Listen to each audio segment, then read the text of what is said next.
ಉಸಿರಾಟ. ನಮಸ್ಕಾರ ಮುದ್ರೆಗೆ ಬನ್ನಿ.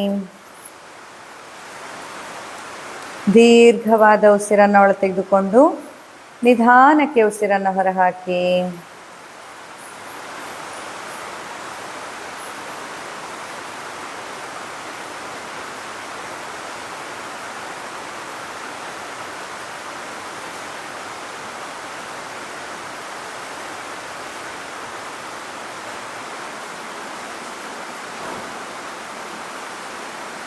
ನನ್ನೊಟ್ಟಿಗೆ ಹೇಳಿ, ಅಸತೋಮ ಸದ್ಗಮಯ ತಮಸೋಮ ಜ್ಯೋತಿರ್ಗಮಯ ಮೃತ್ಯೋರ್ಮಾ ಅಮೃತಂಗಮಯ.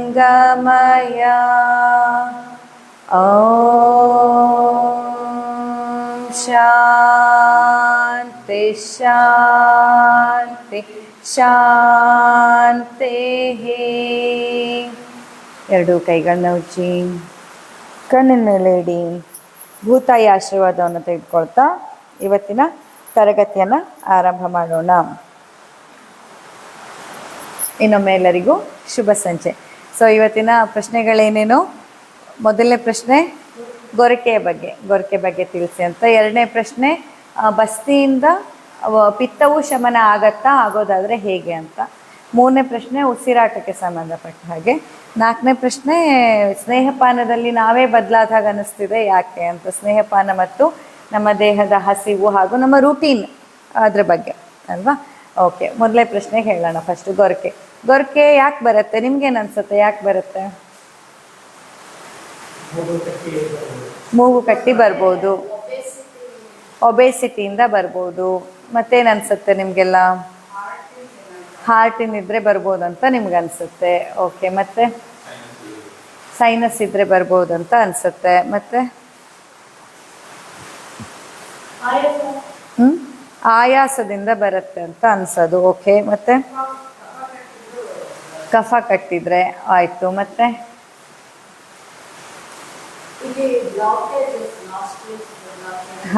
ನಾಸ್ಟ್ರಿಲ್ಸಲ್ಲಿ ಬ್ಲಾಕೇಜಸ್ ಇದ್ದರೆ. ಓಕೆ, ನೋಡಿ ಆಲ್ಮೋಸ್ಟ್ ಎಲ್ಲ ನಿಮಗೆ ಗೊತ್ತು ಯಾಕೆ ಬರ್ತದೆ ಅಂತ. ಸುಮಾರು ಇಷ್ಟೆಲ್ಲದನ್ನು ನೀವೇ ಹೇಳ್ತಾ ಇದ್ದೀರ. ಮೊನ್ನೆ ಕ್ಲಾಸ್ ನೋಡಿದಾಗ ಒಬ್ಬರು ಆಯುರ್ವೇದ ಕಾಲೇಜಿನ ಲೆಕ್ಚರ್ ಬಂದಿದ್ದಾರಲ್ಲ, ಅವ್ರು ಹೇಳ್ತಾ ಇದ್ರು, ಮೇಡಮ್ ನಿಮ್ಮ ಸ್ಟೂಡೆಂಟ್ಸ್ ಎಷ್ಟು ಇಂಟ್ರಾಕ್ಟಿವ್, ನಾವು ಕ್ಲಾಸಲ್ಲಿ ಎಷ್ಟು ಪ್ರಶ್ನೆ ಕೇಳಿದ್ರು ನಮ್ಮ ಕಾಲೇಜ್ ಸ್ಟೂಡೆಂಟ್ಸ್, ಆಯುರ್ವೇದ ಸ್ಟೂಡೆಂಟ್ಸು ಮಾತೇ ಆಡಲ್ಲ, ನಿಮ್ಮ ಸ್ಟೂಡೆಂಟ್ಸ್ ಎಷ್ಟೊಂದು ಉತ್ತರ ಕೊಡ್ತಾರೆ. ನೀವು ಮೊನ್ನೆ ಹಲ್ಲಿನ ಬಗ್ಗೆ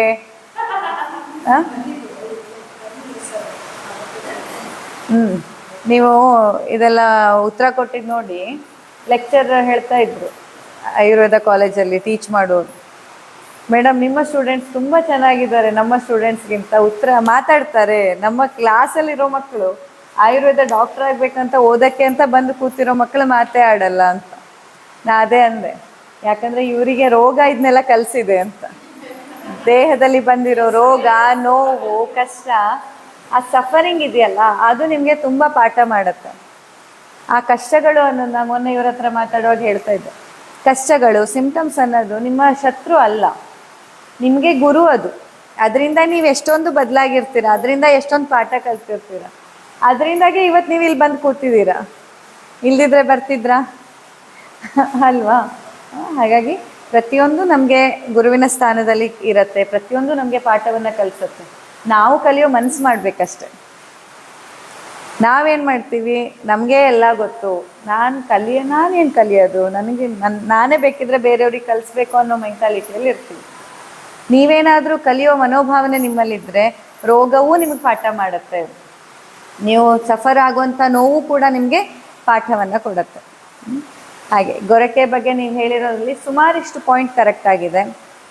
ಸೈನಸಲ್ಲಿ ಬ್ಲಾಕೇಜಸ್ಗಳಿದ್ದಾಗ ನಮಗೆ ಮೂಗಲ್ಲಿ ಆಚೆ ಈಚೆ ಬ್ಲಾಕೇಜ್ಗಳು ಬರುತ್ತೆ, ಅಥವಾ ಬ್ರೀದಿಂಗ್ ಡಿಫಿಕಲ್ಟೀಸ್ ಇದ್ದಾಗ ಅದು ಶ್ವಾಸಕೋಶ ಸಂಬಂಧಪಟ್ಟಂತೆ ಇರ್ಬೋದು, ಅಥವಾ ಒಬೇಸಿಟಿಯಿಂದ ಇರ್ಬೋದು. ನಮಗೆ ಬ್ರೀದಿಂಗ್ ಡಿಫಿಕಲ್ಟೀಸ್ ಇದ್ದಾಗ ನಮ್ಮಲ್ಲಿ ಈ ಗೊರಕೆ ಅನ್ನುವಂಥದ್ದು ಬರುತ್ತೆ. ಹೇಗೆ ಅಂತಂದರೆ, ಈ ಒಂದು ಬೈಕಲ್ಲಿ ಸೈಲೆನ್ಸರ್ ಪೈಪ್ ಇರುತ್ತಲ್ಲ, ಕೆಲವೊಂದು ನೋಡಿ ಸ್ಮೂತ್ ಆಗಿರತ್ತೆ, ಏನು ಶಬ್ದ ಬರಲ್ಲ. ಅದೇ ಇತ್ತೀಚೆಗೆ ಒಂದೊಂದಿಷ್ಟು ಹೊಸ ಬೈಕ್ಗಳಲ್ಲಿ ಕೆಲವೊಂದು ರೀತಿಯ ಬೈಕ್ಗಳಲ್ಲಿ ಬರುತ್ತಲ್ಲ, ಠಮ್ ಠಮ್ ಠಮ್ ಠಮ್ ಠಮ್ ಅಂತ ಪಟಾಕಿ ಹೊಡ್ತಾರ, ಡಗ್ ಡಗ್ ಡಗ್ ಡಗ್ ಡಗ್ ಡಗ್ ಡಗ್ ಡಗ್ ಆಗ್ತಾ ಇರತ್ತಲ್ಲ. ಹೇಗೆ ಅಂದರೆ ಆ ರೀತಿ ಅದನ್ನು ಮಾಡಿರ್ತಾರೆ, ಪ್ಲ್ಯಾನ್ ಮಾಡಿ ಡಿಸೈನ್ ಮಾಡಿರ್ತಾರೆ. ಅಲ್ಲಿ ಒಳಗಡೆ ಸರ್ಟನ್ ಲೆವೆಲಲ್ಲಿ ಬ್ಲಾಕೇಜಸ್ಸನ್ನು ಇಟ್ಟರೆ ಅದು ಶಬ್ದ ಮಾಡೋ ಥರ. ಹಾಗೆಯೇ ನಮ್ಮ ಈ ಒಂದು ಉಸಿರಾಟ ಮಾಡುವ ದಾರಿಯಲ್ಲಿ ಒಂದಿಷ್ಟು ಬ್ಲಾಕೇಜಸ್ಗಳು ಬಂದರೆ ಕಾರಣ ಯಾವುದು ಇರ್ಬೋದು. ಅದು ಒಬೇಸಿಟಿ ಆಗಿದ್ದಿರ್ಬೋದು, ಸೈನಸ್ಸಿಂದ ಇದ್ದಿರ್ಬೋದು, ಅಥವಾ ಬ್ರೀದಿಂಗ್ ಡಿಫಿಕಲ್ಟಿಯಿಂದ ಇದ್ದಿರ್ಬೋದು, ಶ್ವಾಸಕೋಶ ಸಂಬಂಧಿ ಕಾಯಿಲೆಗಳಿಂದ ಇದ್ದಿರ್ಬೋದು. ಯಾವುದೇ ಕಾರಣದಿಂದಾಗಲೂ ಮಧ್ಯದಲ್ಲಿ ಆ ಬ್ಲಾಕೇಜಸ್ ಬಂದಾಗ, ನಾವು ರಾತ್ರಿ ಡೀಪ್ ಸ್ಲೀಪಲ್ಲಿದ್ದಾಗ ನಮಗೆ ಆ ರೀತಿಯಾದ ಶಬ್ದ ಉತ್ಪತ್ತಿ ಆಗುತ್ತೆ. ಕಸ ಕಟ್ಟೋದು ಅಂತಾರೆ ಕೆಲವೊಂದು. ಈಗ ಬೈಕಲ್ಲೆಲ್ಲ ಹಳೆ ಮಾಡೆಲ್ ಬೈಕಲ್ಲಿ ಕಸ ಕಟ್ಟಿದಾಗ ಶಬ್ದ ಬರುತ್ತೆ, ಏನೋ ಬೇರೆ ಥರ ಶಬ್ದ ಬರ್ತಿದೆ, ಕಸ ಕಟ್ಟಿರ್ಬೋದು ಅಂತ. ಹಾಗೆ ಇಲ್ಲಿ ಕೂಡ ಮಧ್ಯದಲ್ಲಿ ಏನೋ ಬ್ಲಾಕ್ ಆದಾಗ ನಮ್ಗೆ ಆ ರೀತಿಯಾದ ಶಬ್ದ ಬರುತ್ತೆ. ಇದರಲ್ಲಿ ಏನು ಮಾಡಬೇಕು? ಸಿಂಪಲ್ ಅಂತಂದರೆ ಬ್ಲಾಕೇಜಸ್ಸನ್ನು ಕ್ಲಿಯರ್ ಮಾಡ್ಕೋಬೇಕು. ಒಬೇಸಿಟಿ ಇದ್ದವರಲ್ಲಿ ಒಬೇಸಿಟಿಯನ್ನು ಕಮ್ಮಿ ಮಾಡಿದರೆ ಗೊರಕೆ ಕಡಿಮೆ ಆಗುತ್ತೆ. ಹಾಗೆಯೇ ಇದ್ದಿದ್ದವರಲ್ಲಿ ಸೈನಸ್ ಇದ್ದವರಲ್ಲಿ ಸೈನಸ್ಸಿಗೆ ಚಿಕಿತ್ಸೆಯನ್ನು ಪಂಚಕರ್ಮದಲ್ಲಿ ನಸ್ಯಕರ್ಮ ಅಂತೆಲ್ಲ ಮಾಡ್ತಾರಲ್ವ, ನಸ್ಯ ಚಿಕಿತ್ಸೆಯನ್ನು ನೀಡಿದಾಗ ಆ ಬ್ಲಾಕೇಜಸ್ಗಳು ಕ್ಲಿಯರ್ ಆಗುತ್ತೆ. ಶ್ವಾಸಕೋಶ ಸಂಬಂಧಿ ಸಮಸ್ಯೆ ಇದ್ದವರಲ್ಲಿ ವಿರೇಚನ ಕೊಡಬೇಕು. ವಿರೇಚನ ಕೊಟ್ಟರೆ ಗೊರಕೆ ಕಡಿಮೆ ಆಗುತ್ತೆ. ನಿಮಗೆ ಬ್ರೀದಿಂಗ್ ಡಿಫಿಕಲ್ಟಿ ಇದ್ದು ಅದರಿಂದಾಗಿ ನಿಮಗೆ ಗೊರಕೆ ಬರ್ತಿದೆ ಅಂತಂದರೆ ವಿರೇಚನ ಚಿಕಿತ್ಸೆಯನ್ನು ತೆಗೆದುಕೊಂಡ್ರೆ ನಿಮಗೆ ಗೊರಕೆ ಕಡಿಮೆ ಆಗುತ್ತೆ. ಹಾಗೆಯೇ ಯಾವ ಕಾರಣದಿಂದ ಬಂದಿದೆಯೋ ಅದಕ್ಕೆ ಚಿಕಿತ್ಸೆ ಆದರೆ ಗೊರಕೆ ಕಡಿಮೆ ಆಗುತ್ತೆ. ಗೊರಕೆಗೆ ಅಂತ ರೆಡಿಮೇಡ್ ಮೆಡಿಸಿನ್ಸ್ ಇಲ್ಲ. ಇದು ಗೊರಕೆ ಕ್ಯಾಪ್ಸೂಲ್ ಅಂತ ಗೊರಕೆ ಕ್ಯಾಪ್ಸೂಲ್ ಇಲ್ಲ, ಗೊತ್ತಾಯ್ತಾ? ಯಾವ ಕಾರಣಕ್ಕೆ ನಿಮ್ಮಲ್ಲಿ ಬಂದಿದೆಯೋ ಅದಕ್ಕೆ ಔಷಧಿಯನ್ನು, ಅದಕ್ಕೆ ಚಿಕಿತ್ಸೆಯನ್ನು ಕೊಟ್ಟರೆ ಗೊರಕೆ ಕಡಿಮೆ ಆಗುತ್ತೆ. ಇನ್ನೇನು ಮಾಡ್ಬೋದು ಅಂತಂದರೆ ಪ್ರತಿನಿತ್ಯ ಪ್ರಾಣಾಯಾಮ ಮಾಡುವಂಥದ್ದು, ಜಲನೇತಿ ಸೂತ್ರನೇತಿ ಅಭ್ಯಾಸವನ್ನು ಮಾಡುವಂಥದ್ದು. ಜಲನೇತಿ ನಾನೊಮ್ಮೆ ಡೆಮೋ ತೋರಿಸಿದ್ದು ವಿಡಿಯೋ ಹಾಕಿದ್ದೆ, ನೋಡಿರ್ಬೋದು. ಒಂದು ಮೂಗಲ್ಲಿ ನೀರನ್ನು ಹಾಕಿ ಇನ್ನೊಂದು ಮೂಗಲ್ಲಿ ನೀರನ್ನು ಹೊರ ಹಾಕೋದು, ಮತ್ತು ಇಲ್ಲಿಂದ ನೀರು ಹಾಕಿ ಇಲ್ಲಿಂದ ಹೊರ ಹಾಕುವಂಥದ್ದು. ಅದೇನು ಮಾಡುತ್ತೆ? ಬ್ಲಾಕೇಜಸ್ಸನ್ನು ಡೈಲಿ ಬೇಸಿಸಲ್ಲಿ ಕ್ಲೀನ್ ಮಾಡ್ತಾ ಬರುತ್ತೆ. ಸೂತ್ರನೇತಿ ಅಂದರೆ ಒಂದು ಥ್ರೆಡ್ಡನ್ನು, ರಬ್ಬರ್ ಕೆಥೆಟರನ್ನು ಮೂಗಲ್ಲಿ ಹಾಕಿ ಬಾಯಲ್ಲಿ ತೆಗೆಯೋದು, ಮತ್ತು ಹೀಗೆ ಮಸಾಜ್ ಕೊಡೋದು, ಸೂತ್ರನೇತಿ. ಸೊ ಈ ಜಲನೇತಿ, ಸೂತ್ರನೇತಿ ಇದನ್ನೆಲ್ಲ ರೆಗ್ಯುಲರ್ ಆಗಿ ಪ್ರಾಕ್ಟೀಸ್ ಮಾಡಿದ್ರೆ ಪ್ರತಿನಿತ್ಯ ಅನುಲೋಮ ವಿಲೋಮ, ಸೂರ್ಯನಾಡಿ ಮತ್ತು ಚಂದ್ರನಾಡಿ ಪ್ರಾಣಾಯಾಮಗಳನ್ನು, ಸೂರ್ಯ ಅನುಲೋಮ ವಿಲೋಮ, ಚಂದ್ರ ಅನುಲೋಮ ವಿಲೋಮ, ಈ ಪ್ರಾಣಾಯಾಮಗಳನ್ನು ರೆಗ್ಯುಲರ್ ಆಗಿ ಮಾಡ್ತಾ ಬಂದರೆ, ರೆಗ್ಯುಲರ್ ಆಗಿ ಪ್ರಾಣಾಯಾಮ ಮಾಡುವವರಲ್ಲಿ ಗೊರಕೆ ಕಡಿಮೆ ಆಗೇ ಆಗತ್ತೆ. ಕರೆಕ್ಟಾಗಿ ಮಾಡಬೇಕಷ್ಟೆ. ಇಲ್ಲ, ನೇತಿಯನ್ನು ಮಾಡ್ಬೋದು. ಸೂತ್ರನೇತಿಗೆ ಲಿಮಿಟ್ ಇದೆ.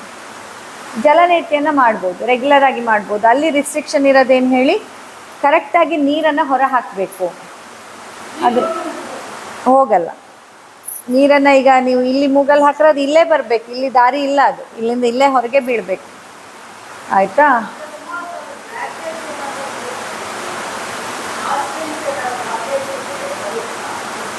ಅದೇ ಅದನ್ನು ಮಾಡುವ ರೀತಿಯಲ್ಲಿ ಮಾಡಿದಾಗ, ವೈದ್ಯರ ಸಲಹೆಯಲ್ಲಿ ಮಾಡಿದಾಗ ಯಾವ ರೀತಿ ಮಾಡಬೇಕಂತ ಹೇಳಿಕೊಡ್ತಾರೆ. ಅದೇ ರೀತಿಯಲ್ಲಿ ಮಾಡಿದರೆ ಕ್ಲಿಯರ್ ಆಗುತ್ತೆ.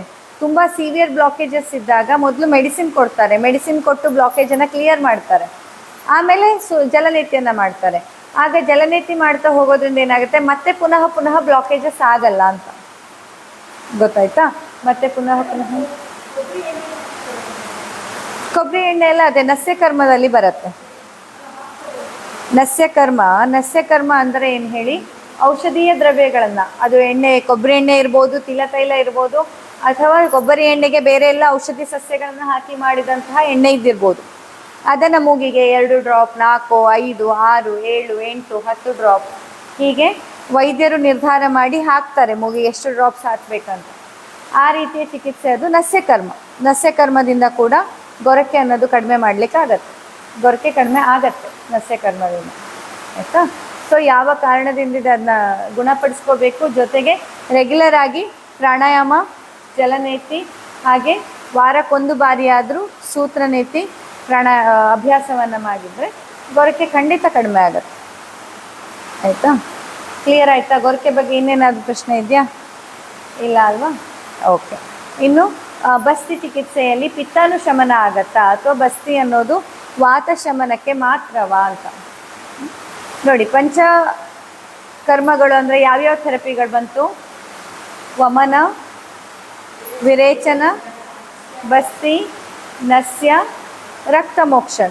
ಇದು 5 ಕೂಡ ಪಂಚಕರ್ಮಗಳು ಅಂತ ಹೇಳುವಂಥದ್ದು. ವಮನ ಅಂತಂದರೆ ವಾಂತಿಯನ್ನು ಮಾಡಿಸುವಂಥದ್ದು. ಔಷಧಿಯನ್ನು ಕೊಟ್ಟು ನಿಮ್ಮ ದೇಹವನ್ನು ಸಿದ್ಧಪಡಿಸಿ ವಾಂತಿಯನ್ನು ಮಾಡಿ ಒಳಗಿರೋ ಟಾಕ್ಸಿನ್ಸ್ಗಳನ್ನು ಹೊರಹಾಕೋದು ವಮನ ಚಿಕಿತ್ಸೆ. ವಿರೇಚನ ಅಂತಂದರೆ ಔಷಧಿಯನ್ನು ಕೊಟ್ಟು ನಿಮ್ಮ ದೇಹವನ್ನು ಸಿದ್ಧಪಡಿಸಿ ಕೊನೆಯ ದಿನದಲ್ಲಿ ಬೇಧಿಯನ್ನು ಮಾಡಿಸಿ ಟಾಕ್ಸಿನ್ಸ್ಗಳನ್ನು ಹೊರಹಾಕುವಂತಹ ಚಿಕಿತ್ಸೆ. ಬಸ್ತಿ ಅಂತಂದರೆ ಗುದದ್ವಾರದಿಂದ ಔಷಧೀಯ ದ್ರವ್ಯಗಳನ್ನು, ಔಷಧೀಯ ಎಣ್ಣೆ ಅಥವಾ ತುಪ್ಪ ಅಥವಾ ಔಷಧೀಯ ಕಷಾಯಗಳನ್ನು ನಿಮ್ಮ ಗುದದ್ವಾರದಿಂದ ದೇಹದೊಳಗೆ ಕೊಟ್ಟು ಟಾಕ್ಸಿನ್ಸ್ಗಳನ್ನು ಹೊರಹಾಕುವಂತಹ ಪ್ರಕ್ರಿಯೆ ಬಸ್ತಿ. ನಸ್ಯ ಅಂತಂದರೆ ಮೂಗಿನ ಮೂಲಕ ಔಷಧೀಯ ದ್ರವ್ಯಗಳನ್ನು ದೇಹದೊಳಗೆ ಹಾಕೋದು. ಆ ನಸ್ಯದಲ್ಲಿ ಕೂಡ ಪೌಡರ್ ಇರ್ಬೋದು, ಸ್ವರಸ ಅಂದರೆ ಫ್ರೆಶ್ ಜ್ಯೂಸ್ಗಳಿದ್ದಿರ್ಬೋದು, ಔಷಧೀಯ ದ್ರವ್ಯದ ಜ್ಯೂಸ್ಗಳಿರ್ಬೋದು, ಅಥವಾ ಎಣ್ಣೆ ಇರ್ಬೋದು, ಅಥವಾ ತುಪ್ಪ, ಬೇರೆ ಬೇರೆ ರೀತಿಯ ದ್ರವ್ಯಗಳನ್ನು ಮೂಗಿನೊಳಗೆ ಹಾಕೋದು ನಸ್ಯ ಚಿಕಿತ್ಸೆ. ರಕ್ತ ಮೋಕ್ಷಣ ಅಂತಂದರೆ ರಕ್ತವನ್ನು ಹೊರಹಾಕಿ ಕ್ಲೀನ್ ಮಾಡೋದು. ಲೀಚ್ ಥೆರಪಿ ಅಂತಾರಲ್ಲ, ಹುಳವನ್ನು ಕಚ್ಚಿಸ್ತಾರಲ್ಲ, ಲೀಚ್ ಅನ್ನುವಂಥ ಹುಳವನ್ನು ಕಚ್ಚಿಸಿ ರಕ್ತವನ್ನು ಹೊರ ಹಾಕೋದು. ಅಥವಾ ನೀಡಲಲ್ಲಿ ಪ್ರಿಕ್ ಮಾಡಿ ಬ್ಲಡ್ ಲೆಟ್ಟಿಂಗನ್ನು ಮಾಡುವಂಥದ್ದು. ಇದು ಇಲ್ಲಿ ನೀಡಲ್ ಹಾಕಿ ಪೈಪಿಂದ ರಕ್ತ ಹೊರ ಹೋಗ್ಲಿಕ್ಕೆ ಬಿಡೋದು, ಹರಿಯಕ್ಕೆ ಬಿಡೋದು ಒಂದು ಸ್ವಲ್ಪ ಹೊತ್ತು, ಆಮೇಲೆ ಬ್ಲಾಕ್ ಮಾಡೋದು. ಆಯಿತಾ? ಏನಾಗಲ್ಲ, ಸ್ವಲ್ಪ ಕ್ಲೀನ್ ಆಗತ್ತೆ. ಅಲ್ಲಿ ಯಾವುದೋ ಹೊಲಸು ರಕ್ತಗಳಿರುತ್ತೆ, ಸ್ಥಾನಿಕವಾಗಿ ಏನು ಶೋಧನೆ ಆಗಬೇಕಾಗಿರುತ್ತೆ, ಅದಕ್ಕೋಸ್ಕರ ಬ್ಲಡ್ ಲೆಟ್ಟಿಂಗ್, ರಕ್ತವನ್ನು ಹೊರ ಹಾಕಿ ಕ್ಲೀನ್ ಮಾಡುವಂಥದ್ದು. ಅದು ನಮ್ಮ ಇಷ್ಟು ದೇಹದಲ್ಲಿ ರಕ್ತದಾನ ಮಾಡೋದಕ್ಕಿಂತ ಕಡಿಮೆ ರಕ್ತ ತೆಗಿತಾರೆ, ಅವಾಗ ಅಷ್ಟೊಂದೇನು ತೆಗಿಯಲ್ಲ, ಏನೂ ಆಗಲ್ಲ ನಮ್ಮ ದೇಹಕ್ಕೆ. ಆಯಿತಾ? ನಾವು ಸುಮ್ಮನೆ ಏನೋ ಆಗಿಬಿಡತ್ತೆ. ಅಯ್ಯೋ, ಕೆಲವ್ರು ಇರ್ತಾರೆ ಬ್ಲಡ್ ಟೆಸ್ಟಿಗೆ ಅಂತ ಒಂದು ಸಿರಿಂಜ್ ತೆಗೆದ್ರು, ಮೇಡಮ್ ರಕ್ತ ತೆಗೆದು ತೆಗೆದು ವೀಕ್ನೆಸ್ ಆಗಿಬಿಟ್ಟಿದೆ, ತೆಗಿಯೋದೆಷ್ಟು 5 ml 10 ml ರಕ್ತ. ಇಷ್ಟು ದೊಡ್ಡ ದೇಹ ಬೆಳೆಸಿರ್ತೇವೆ, ಅಲ್ಲಿ ತೆಗಿಯೋ 5 ml 10 mlಗೆ ಜೀವವೇ ಹೋದಾಗ ಆಡ್ತೇವೆ. ಅದೇ ಆ ಒಳಗಿರುವ ರಕ್ತ ಹಾಳಾಗಲಿಕ್ಕೆ ಕಾರಣ ಆದಂತಹ ಟೀ ಕಾಫಿ ಕುಡಿತಿರ್ತೇವೆ, ಹಾಳಾದಂಥ ಬಿಸ್ಕಿಟ್ ತಿಂತಾ ಇರ್ತೇವೆ, ಇಷ್ಟಿಷ್ಟು ಶುಗರ್ ದೇಹದೊಳಗೆ ಹಾಕ್ತಿರ್ತೇವೆ, ಕರಿದ ಎಣ್ಣೆಯಲ್ಲೇ ಮತ್ತೆ ಕರ್ಕೊಂಡು ತಿಂತಿರ್ತೇವೆ, ಪಾಮ್ ಆಯಿಲಿಂದ ಮಾಡಿದ ಎಷ್ಟೋ ಪದಾರ್ಥಗಳನ್ನು, ಮಿಕ್ಸ್ಚರ್ಸ್ಗಳನ್ನು, ಚೂಡುವವನ್ನು, ಚಕ್ಕಲಿ, ಕೋಡ್ಬಳೆ, ನಿಪ್ಪಟ್ಟನ್ನು ತಿಂದಿರ್ತಾ ಇರ್ತೇವೆ. ಆಗ ಈ ದೇಹದ ಮೇಲೆ ಪ್ರೀತಿ ಬಂದಿದ್ದರೆ ರೋಗ ಅನುಭವಿಸೋ ಪರಿಸ್ಥಿತಿ ಇರಲಿಲ್ಲ. ಸಿರಿಂಜಲ್ಲಿ 5 ml ರಕ್ತ ತೆಗೆಯುವಾಗ ಬರುವ ಜೀವದ ಮೇಲಿನ ಪ್ರೀತಿ ಇದೆಲ್ಲ ಬೇಡದಿದ್ದದ್ದು. ಇನ್ನು ಅದರ ಹೊರತಾಗಿ ನೆಕ್ಸ್ಟ್ ಲೆವೆಲಲ್ಲಿ ಸಿಗರೇಟ್ ಸೇದುವವರು, ಮದ್ಯಪಾನ ಮಾಡುವವರು, ಗಾಂಜಾ ತೆಗೆದುಕೊಳ್ಳುವವರು, ಅನಗತ್ಯವಾದಂತಹ ತಂಬಾಕು ಸೇವನೆ ಮಾಡುವಂಥವರು ಅಲ್ವಾ. ಇಲ್ಲಿ ಡಾಕ್ಟ್ರ್ ಹತ್ರ ಬಂದು ಔಷಧಿ ತಗೊಳ್ಳುವಾಗ, ಲ್ಯಾಬಲ್ಲಿ ಹೋಗು ಬ್ಲಡ್ ಕೊಡುವಾಗ, ಡಾಕ್ಟ್ರೇ ಸೈಡ್ ಇಫೆಕ್ಟ್ ಇಲ್ಲ ಅಲ್ಲ, ಇದರಲ್ಲಿ ಗುಳಿಗೆಯಲ್ಲಿ ಹೆಸರಿಲ್ಲ, ಎಂತ ಉಂಟೇನೋ ಒಳಗಡೆ, ಸೈಡ್ ಇಫೆಕ್ಟ್ ಇಲ್ಲ ಅಲ್ವಾ ಅನ್ನುವಂತಹ ಒಂದು ಕಾಳಜಿ ಆ ಬೇರೆ ಎಲ್ಲ ಮಾಡುವಾಗ ಇದ್ದಿದ್ದರೆ ಎಷ್ಟೋ ರೋಗಿಗಳು ಈ ಭೂಮಿ ಮೇಲೆ ಆರೋಗ್ಯವಂತರಾಗೇ ಇರ್ತಿದ್ರು, ರೋಗಿಗಳಾಗಿ ಅವರು ಬದಲಾಗ್ತಿರ್ಲಿಲ್ಲ. ಆದರೆ ನಾವು ಒಂಥರ ನಮ್ಮದು ಸಿಲೆಕ್ಟಿವ್ ಮೆಕ್ಯಾನಿಸಮ್, ನಮಗೆ ಬೇಕಾದಂಥ ವಿಷಯಗಳಲ್ಲಿ ಏನಾಗಲ್ಲ ಬಿಡು ನಡೆಯುತ್ತೆ ಅಂತ, ನಮಗೆ ಬೇಡದ ವಿಷಯಗಳಲ್ಲಿ ಕಾಳಜಿ, ಸಿಕ್ಕಾಪಟ್ಟೆ ಕಾಳಜಿ, ಜೀವದ ಮೇಲೆ ಕಾಳಜಿ, ಆರೋಗ್ಯದ ಮೇಲೆ ಕಾಳಜಿ, ಸೈಡ್ ಇಫೆಕ್ಟ್ಗಳ ಬಗ್ಗೆ ಕಾಳಜಿ, ಬೇಡದಿರೋ ವಿಷಯಕ್ಕೆ ಅಲ್ವಾ. ಎಲ್ಲದರಲ್ಲೂ ಒಂದೇ ಥರನಾಗಿರಬೇಕು. ಕಾಳಜಿ ತೋರಿಸ್ತೀರಾ, ಅದಕ್ಕೂ ತೋರಿಸಿ, ಇದಕ್ಕೂ ತೋರಿಸಿ ಅಲ್ವಾ. ಇಲ್ಲ, ನಮ್ಗೆ ಅದೆಲ್ಲ ತಿನ್ನುವಾಗ ಇಲ್ಲ. ಬಿಸ್ಕಿಟು ಚಹಾ ಹೆಲ್ದಿ, ಚಹಾ ಬಿಸ್ಕಿಟು ಹೆಲ್ದಿ ಅಲ್ವಾ. ಇಲ್ಲಿ ಒಂದು ಪ್ರಶ್ನೆ ಕೇಳ್ತೇನೆ, ಇದು ಟಾಪಿಕ್ಕಿನ ಹೊರಗೆ ಬಂದು ಕೇಳ್ತಾ ಇದ್ದೇನೆ. ಈಗ ಒಂದು ಮಗು ಅಮ್ಮ ಚಾಕ್ಲೇಟ್ ಬೇಕು, ಚಾಕ್ಲೇಟ್ ಬೇಕು, ಚಾಕ್ಲೇಟ್ ಬೇಕು ಅಂತ ಹೇಳುತ್ತೆ ಅಂತ ಇಟ್ಕೊಳ್ಳೋಣ. ನಿಮ್ಮೆಲ್ಲರಿಗೊಂದು ಪ್ರಾಮಾಣಿಕವಾಗಿ ಉತ್ತರ ಕೊಡಬೇಕು. ಅಮ್ಮನ ಹತ್ರ ಮಗು ಕೇಳ್ತಿದೆ, ಅಮ್ಮ ನಂಗೆ ಚಾಕ್ಲೇಟ್ ಬೇಕು, ಚಾಕ್ಲೇಟ್ ಬೇಕು, ಚಾಕ್ಲೇಟ್ ಬೇಕು. ಅಮ್ಮ ಕೊಡ್ತಾ ಇಲ್ಲ. ಹಾಯಿದ್ರೆ ದಿನಾ ಅಮ್ಮ ಮಗುವಿನ ಟಿಫಿನಲ್ಲಿ ಬಿಸ್ಕಿಟನ್ನು ಹಾಕಿ ಕಳಿಸ್ತಿದ್ದಾಳೆ, ಬ್ರೆಡ್ಡನ್ನು ಹಾಕಿ ಕಳಿಸ್ತಿದ್ದಾಳೆ, ಇಂಥದ್ದೇನೋ ಒಂದು ಕೊಡ್ತಿದ್ದಾಳೆ. ಅಥವಾ ನೀವೇ ಮನೆಯಲ್ಲಿ ಪ್ರತಿನಿತ್ಯ ಇಲ್ಲಿ ಹೆಚ್ಚಿನವರು ಚಹಾ ಮತ್ತು ಬಿಸ್ಕಿಟ್ ಅನ್ನೋದು ಕಾಮನ್ ಫುಡ್ ಅಲ್ವಾ. ಚಹಾ ಕುಡಿದು ಬಿಸ್ಕಿಟ್ ತಿನ್ನೋವಂಥದ್ದು. ಇನ್ನೂ ಎಷ್ಟೋ ಜನ ಅರ್ಲಿ ಮಾರ್ನಿಂಗೇ ಫಸ್ಟ್ ಒಂದು ಚಹಾ ಬಿಸ್ಕೆಟ್ ತಿಂದ್ರೇ ನಮ್ಮ ದಿನ ಶುರು ಆಗೋದು ಅಲ್ವಾ, ಹಾಗೂ ಹೆಚ್ಚಿನ ಹಲವಾರು ಜನಗಳು ಇದ್ದಿರ್ಬೋದು. ಸೊ ನಿಮ್ಮ ಪ್ರಕಾರ ಚಹಾ ಬಿಸ್ಕಿಟು ಅಥವಾ ಒಂದು ಚಾಕ್ಲೇಟು ಎರಡರಲ್ಲಿ ಯಾವುದು ಹೆಚ್ಚಿಗೆ ಹೆಲ್ದಿ, ಯಾವ್ದು ಹೆಚ್ಚಿಗೆ ಅನ್ಹೆಲ್ದಿ?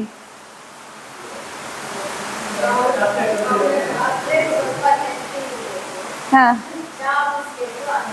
ಹಾಂ, ಆದರೆ ನೀವು ನೋಡಿ ಮಕ್ಕಳಿಗೆ ಮನೆಯಲ್ಲಿ ದಿನ ದಿನ ಅದು ಬಿಸ್ಕಿಟ್ ತಂದು ತಂದು ತಿನ್ನುವಾಗ ದಟ್ಸ್ ಓಕೆ ಅಂತ. ಅದು ಚಾಕ್ಲೇಟ್ ತಿಂದಾಗ ತಿನ್ನಬಾರ್ದು, ಚಾಕ್ಲೇಟ್ ಕೆಟ್ಟದ್ದು, ಎಷ್ಟು ತಿನ್ನೋದು, ಅದು ಆರೋಗ್ಯಕ್ಕೆ ಒಳ್ಳೆಯದಲ್ಲ, ಚಾಕ್ಲೇಟ್ ತಿನ್ನಬಾರ್ದು. ಅದೇ ಬಿಸ್ಕಿಟ್ ತಿನ್ನುವಾಗ ನೀವೇ ಕೈಯಾರೆ ಡಬ್ಬಿಗೆ ಹಾಕಿ ಕಳಿಸಿ ಅವರು ತಿನ್ನುವಾಗ ಆಗ ತೊಂದರೆ ಇಲ್ಲ. ನಿಜಕ್ಕೂ ನೀವು ತೆಗೆದು ನೋಡಿ, ಇಂಗ್ರೀಡಿಯೆಂಟ್ಸನ್ನು ಒಮ್ಮೆ ತೆಗೆದು ನೋಡಿ. ಇಲ್ಲಿ ಯಾರ್ಯಾರು ಆನ್ಲೈನಲ್ಲಿ ನೋಡ್ತಿದ್ದೀರಾ ದಯವಿಟ್ಟು ಈಗಲೇ ಹೋಗಿ ನಿಮ್ಮ ಕಿಚನಲ್ಲಿ ಏನೇನಾದರೂ ಅಂಥದ್ದು ಇದ್ದದಿದ್ದರೆ, ಯಾವುದಾದ್ರೂ ಬಿಸ್ಕಿಟ್ಗಳು ಬ್ರೆಡ್ಗಳು ಪ್ಯಾಕೆಟ್ ಇದ್ರೆ ಒಮ್ಮೆ ತೊಗೊಂಡು ಬನ್ನಿ. ಈಗಲೇ ಫೋನ್ ಹಿಡ್ಕೊಂಡು ಹೋಗಿ ತೊಗೊಂಡು ಬನ್ನಿ. ಅದನ್ನು ತಂದು ಅದರಲ್ಲಿ ಇಂಗ್ರೀಡಿಯೆಂಟ್ಸ್ ಅಂತ ಒಂದಿರುತ್ತೆ, ತೆಗೀರಿ, ಅದರ ಹಿಂದ್ಗಡೆ ಏನು ಬರೆದಿದೆ ಅಂತ ಓದಿ. Biscuit is full of palm oil, sugar, maida, palm oil, ಶುಗರಿನ ಮಿಕ್ಸ್ಚರ್ಸ್ಗಳು. ಎಂಥ ಹೆಲ್ದಿ ಬಿಸ್ಕಿಟ್ ಇರಲಿ ಅನ್ಹೆಲ್ದಿ ಬಿಸ್ಕಿಟ್ ಇರಲಿ ತೆಗೆದು ನೋಡಿ ಒಮ್ಮೆ ಮನೆಗೆ ಹೋದ್ಮೇಲೆ. ಆ ಹೊರಗಡೆಯಿಂದ ಇಲ್ಲಿಂದ ಎಂಥದ್ದು ತುಂಬ ಹೆಲ್ದಿಯೆಸ್ಟ್ ಅಥವಾ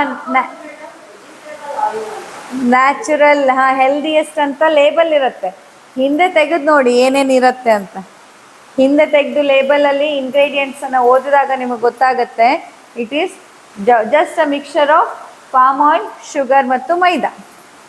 ಹಾಗಾದರೆ ಮಗು ಚಾಕ್ಲೇಟ್ ಬೇಕಂದಾಗ ಅಟ್ಲೀಸ್ಟ್ ಅದು ಬರೀ ಚೋಕೋ ಮತ್ತು ಅದಕ್ಕೆ ಹಾಕಿರೋವಂತಹ ಮಿಲ್ಕ್ ಸಾಲಿಡ್ಸೋ ಏನೋ, ನಾನೇನು ಅದು ಏನು ತುಂಬ ಒಳ್ಳೇದು ಮಕ್ಕಳಿಗೆಲ್ಲ ಬಿಸ್ಕಿಟ್ ಇದು ಚಾಕ್ಲೇಟ್ ಕೊಡಿ ಅಂತ ಹೇಳ್ತಿಲ್ಲ. ಆದರೆ ಜನರ ತಲೆಯಲ್ಲಿ ಮಗು ಚಾಕ್ಲೇಟ್ ಬೇಕಂತ ಕೇಳಿದ್ರೆ ಅದು ಅನ್ಹೆಲ್ದಿ, ಮಗು ಬಿಸ್ಕಿಟ್ ತಿಂದರೆ ಪರವಾಗಿಲ್ಲ, ಬಿಸ್ಕಿಟೇ ಎಲ್ಲ ತಿನ್ನು ಪರವಾಗಿಲ್ಲ ಅನ್ನೋ ಥರ ನಾವಿದ್ದೀವಲ್ವಾ. ನಿಜವಾಗಿ ನೋಡಿದರೆ ಚಾಕ್ಲೇಟೇ ಎಷ್ಟೊಂದು ಪಾಲಿಗೆ ಬೆಟರು ಅಲ್ವಾ. ಹಾಗಾಗಿ ಒಂದಿಷ್ಟು ನೀವು ಏನು ತಿಂತಾ ಇದ್ದೀರಾ, ಏನು ನಡೀತಾ ಇದೆ ಅಲ್ವ ನಮ್ಮ ಸುತ್ತಮುತ್ತಲಲ್ಲಿ, ಏನೇನೋ ಒಂದಿಷ್ಟು ವಿಷಯದಲ್ಲಿ ನಾವು ತುಂಬ ಬಯಾಸ್ಡ್ ಆಗಿರ್ಬಿಟ್ಟಿರ್ತೀವಿ. ನಮ್ಮ ತಲೆಯಲ್ಲಿ ಅದು ಯಾವಾಗ ಹೇಗೆ ಎಲ್ಲಿ ರಿಜಿಸ್ಟರ್ ಆಯಿತೋ ಗೊತ್ತೇ ಆಗಲಿಲ್ಲ. ಯಾವಾಗಿಂದ ಈ ಬೆಳಗ್ಗೆ ಎದ್ದು ಟೀ ಕುಡಿದ್ರೆ ಫ್ರೆಶ್ ಆಗ್ತೀನಿ, ಕಾಫಿ ಕುಡಿದ್ರೆ ದಿನ ಶುರು ಆಗಲ್ಲ ಅನ್ನೋ ದಿನ ಯಾವಾಗ ಬಂತೋ ಗೊತ್ತಾಗಿಲ್ಲ. ಯಾವಾಗಿಂದ ಭಗವಂತ ಸರ್ವೈವಲ್ ಇಶ್ಯೂಸನ್ನು ಕಡಿಮೆ ಮಾಡಿದ್ನೋ, ಅಂದರೆ ನಿಮಗೆ ಬದುಕೋದೇ ಒಂದು ದೊಡ್ಡ ಚಾಲೆಂಜ್ ಅನ್ನೋದಿಲ್ಲದೆ, ಈಗ ಹೊಟ್ಟೆಗೆ ಬಟ್ಟೆಗೆ ಪರವಾಗಿಲ್ಲ, ಲಕ್ಸರಿ ಇಲ್ಲದೆ ಇದ್ದರೂ ಅಟ್ಲೀಸ್ಟ್ ಹೊಟ್ಟೆಗೆ ಬಟ್ಟೆಗೆ ಸಾಕಾಗುವಷ್ಟು ಇದೆ ಅಂತ ಭಗವಂತ ಕೊಟ್ಟನೋ, ಅಲ್ಲಿಂದ ಇದೆಲ್ಲ ಬದಲಾಯಿತು. ಅದಕ್ಕೂ ಮೊದಲು ಬೆಳಗ್ಗೆ ಎದ್ದು ಮುದ್ದೆ ತಿಂದು ಗದ್ದೆಗೆ ಓಡಬೇಕಿತ್ತು, ಕೆಲಸ ಮಾಡಬೇಕಿತ್ತು, ಇಲ್ಲದಿದ್ದರೆ ಮತ್ತೆ ಹೊಟ್ಟೆಗೆ ಇರ್ತಿರ್ಲಿಲ್ಲ ಅಂತ. ಈಗ ನಮಗೇನಾಗಿದೆ, ಆಚೆ ನಾವು ಪೂರ್ತಿ ಶ್ರೀಮಂತರು ಅಲ್ಲ, ಈಚೆ ಪೂರ್ತಿ ಬಡವರು ಅಲ್ಲ, ಅದೇ ಪ್ರಾಬ್ಲಮ್ ಆಗಿರೋದು ಅಲ್ವಾ. ಒಂದು ಕಡೆಯಿಂದ ಅಯ್ಯೋ ಹಾಸ್ಪಿಟ್ಲಿಗೆ ಇಷ್ಟು ಖರ್ಚಾಯ್ತಲ್ಲ, ಔಷಧಿಗೆ ಇಷ್ಟು ಖರ್ಚಾಯ್ತಲ್ಲ ಅಂತ ಲೆಕ್ಕ, ರಾತ್ರಿ ಕೂತ್ಕೊಂಡು ಬೆಳಗ್ಗೆ ಎದ್ದು ಟೀ ಕುಡಿಯೋದು, ಬೆಳಗ್ಗೆ ಎದ್ದು ಕಾಫಿ ಕುಡಿಯೋದು. ಅಯ್ಯೋ ಇಲ್ಲಾಂದರೆ ಫ್ರೆಶ್ಶೇ ಆಗಲ್ಲ, ನಾನು ಸಾಧ್ಯವೇ ಇಲ್ಲ ಟೀ ಕಾಫಿ ಕುಡಿದೇ ಇದ್ರೆ ಅಂತ. ಮತ್ತೆ ವಾಪಸ್ ಹಾಸ್ಪಿಟ್ಲ್ ಹೋಗ್ಲಿಕ್ಕೆ ತಯಾರಿ, ಅದು ದಿನ ಬೆಳಗ್ಗೆ ಎದ್ದು ಅದನ್ನೆಲ್ಲ ಕುಡಿತಾ ಇದ್ದು ಅಲ್ವಾ. ಈ ರೀತಿಯಾಗಿ ನಮ್ಮ ದೇಹಕ್ಕೆ ಏನನ್ನ ಲೋಡ್ ಮಾಡ್ತಿದ್ದೇವೆ ಅನ್ನೋದ್ರ ಬಗ್ಗೆ ನಾವು ಹೆಚ್ಚಿನ ಗಮನವನ್ನು ವಹಿಸಬೇಕು. ಈಗ ಕಮಿಂಗ್ ಬ್ಯಾಕ್ ಟು ಇದರಿಂದ ಪಿತ್ತ ಶಮನ ಆಗತ್ತವ ಒಂದು ಬಸ್ತಿ ಚಿಕಿತ್ಸೆಯಿಂದ ಅಂತ. ಸೊ ಬಸ್ತಿ ಚಿಕಿತ್ಸೆಯಲ್ಲಿ ಗುದದ್ವಾರದಲ್ಲಿ ಔಷಧಿಯನ್ನು ಹಾಕ್ತಾರೆ. ಗುದದ್ವಾರದಲ್ಲಿ ಹಾಕಿದಂತಹ ಔಷಧಿ ಅಲ್ಲಿ ಕರುಳಿನ ಕೊನೆಯ ಪಾರ್ಟಿಗೆ ಹಾಕಿರ್ತಾರೆ. ಗುದದ್ವಾರದಿಂದ ಹಾಕಿದ್ರು ಕೂಡ ನೀವು ಆ ಪೈಪ್ ನೋಡಿದ್ದೀರಾ, ಬಸ್ತಿ ಹಾಕುವಂಥ ಪೈಪ್ ಎಷ್ಟು ದೊಡ್ಡದಿದೆ, ಇಷ್ಟು ದೊಡ್ಡದಿದೆ ಆಯಿತಾ. ಒಂದು ಮೊಳದ ಹತ್ತತ್ರ ಇದೆ ಆ ಪೈಪ್, ಒಂದು ಮೊಳದಷ್ಟು ಉದ್ದದ ಪೈಪ್. ಅದರಲ್ಲಿ ಎಷ್ಟು ಒಳಗೆ ಹಾಕ್ತಾರೆ ಗೊತ್ತಾ ನಿಮಗೆ? ಬಸ್ತಿ ತೊಗೊಂಡವ್ರಿಗೆ ಗೊತ್ತಾ? ನೋಡಿರಲ್ಲ ಅಲ್ಲ ನೀವು, ಈ ಕಡೆ ಮಗ್ಲಾಗಿ ಮಲಗಿರ್ತೀರಲ್ಲ. ಹಾಂ ಎಷ್ಟು ಒಳಗೆ ಹಾಕ್ತಾರೆ?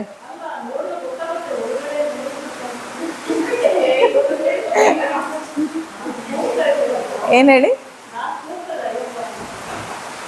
ಅಲ್ಲಲ್ಲ, ಈಗ ಒಂದು ಮೊಳದ್ದು ಆ ಒಂದು ಕೆಥೆಟರ್ ಅದರಲ್ಲಿ ಎಷ್ಟು ಒಳಗೆ ಹೋಗುತ್ತೆ ಅಂತ ನಾನು ಕೇಳೋದು. ಗೊತ್ತಾಗಲ್ಲ ಅಲ್ಲ. ಅದರಲ್ಲಿ ಸಾಧಾರಣ ಒಂದು ಮುಕ್ಕಾಲು ಭಾಗ ಒಳಗೆ ಹಾಕಿರ್ತಾರೆ. ಒಂದು ಇಷ್ಟಿಷ್ಟು ಆದರೂ ಅದು ಒಳಗಡೆ ಹೋಗಿರುತ್ತೆ ಗುದದ್ವಾರದಿಂದ. ಯಾಕೆ ಅಂತಂದರೆ ನಮ್ಮ ಗುದದ್ವಾರಕ್ಕೆ ಔಷಧಿ ಹಾಕಿ ಯೂಸ್ ಇಲ್ಲ. ಗುದದ್ವಾರ ಅನ್ನೋದು ಜಸ್ಟ್ ಒಂದು ಡಸ್ಟ್ಬಿನ್ ಥರ. ಕರುಳಿನಿಂದ ಲಾಸ್ಟ್ ಎಲ್ಲದು ಪ್ರೊಸೆಸ್ ಆಗಿ ಇದನ್ನು ಹೊರ ಹಾಕುವಂತಹ ವಸ್ತುಗಳ ಅಂತ ಫೈನಲ್ ಕನ್ಫರ್ಮೇಷನ್ ಸಿಕ್ಕಿದ ಮೇಲೆ ಬಂದು ಗುದದ್ವಾರದಲ್ಲಿ ಅದು ಜಸ್ಟ್ ಒಂದು ನೀವು ಟಾಯ್ಲೆಟಿಗೆ ಹೋಗಿ ಅದನ್ನು ವಿಸರ್ಜನೆ ಮಾಡುವ ಪ್ರಕ್ರಿಯೆಗೋಸ್ಕರ ಅಲ್ಲಿ ಸ್ಟ್ಯಾಂಡ್ ಬೈಯಲ್ಲಿ ನಿಂತಿರುತ್ತದೆ ಅಷ್ಟೇ, ಗೊತ್ತಾಯ್ತಾ? ಸೊ ಅಲ್ಲಿ ನೀವು ಔಷಧಿ, ಕೆಲವೊಂದು ಕಡೆ ಅದು ತಪ್ಪುಗಳಾಗತ್ತೆ. ಬಸ್ತಿಯನ್ನು ಕೊಡುವಾಗ ಕೆಥೆಟರ್ ಬಳಸೋದೇ ಇಲ್ಲ, ನೋಸಲ್ ಇರತ್ತಲ್ಲ, ಈ ಸಿರಿಂಜ್ ಥರ ದೊಡ್ಡದೊಂದು ಸಿರಿಂಜ್ ಇರತ್ತಲ್ಲ ಔಷಧಿ ಹಾಕೋದು, ಆ ಸಿರಿಂಜಿ ಕೆಳಗಡೆ ಒಂದು 2.5-3 ಇಂಚಿಂದು ಇದಿರುತ್ತೆ, ಮುಖ ಇರುತ್ತೆ, ನೋಡಿದ್ದೀರಾ? ಕೆಥೆಟರ್ನ ಜಾಯಿಂಟ್ ಮಾಡೋಕ್ಕೆ ಒಂದು ದೊಡ್ಡ ಸಿರಿಂಜ್ ತೊಗೊಂಡು ಬರ್ತಾರಲ್ಲ, ಆ ಸಿರಿಂಜಿನ ತುದಿಗೆ ಒಂದು 2.5-3 ಇಂಚು ದೊಡ್ಡದೊಂದು ನೋಸಲ್ ಥರ ಇರುತ್ತೆ. ಕೆಲವರು ಏನು ಮಾಡ್ತಾರೆ ಅಂತಂದರೆ ಅದನ್ನೇ ಗುದದ್ವಾರಕ್ಕಿಟ್ಟು ಔಷಧಿಯನ್ನು ಹಾಕಿಬಿಡ್ತಾರೆ, ಇಂಜೆಕ್ಷನ್ ಹಾಕಿದ್ದಾರೆ. ಆದರೆ ಅವಾಗ ಏನಾಯಿತು, ಅದು ಬಸ್ತಿ ಚಿಕಿತ್ಸೆ ಹಾಗೆ ಆಗಲಿಲ್ಲ. ಕೆಥೆಟರ್ ಇಲ್ಲದೆ ನೀವು ಬರೀ ನೋಸಲಿಂದ ಬಸ್ತಿಯನ್ನು ಹಾಕಿದರೆ, ಔಷಧಿಯನ್ನು ಹಾಕಿದರೆ ಅದು ಕೇವಲ ಗುದದ್ವಾರ ಕೊಟ್ಟಂಗಾಯಿತು. ಡಸ್ಟ್ಬಿನ್ ಒಳಗೆ ನೀವು ಹಾಕಿ ಏನು ಯೂಸು?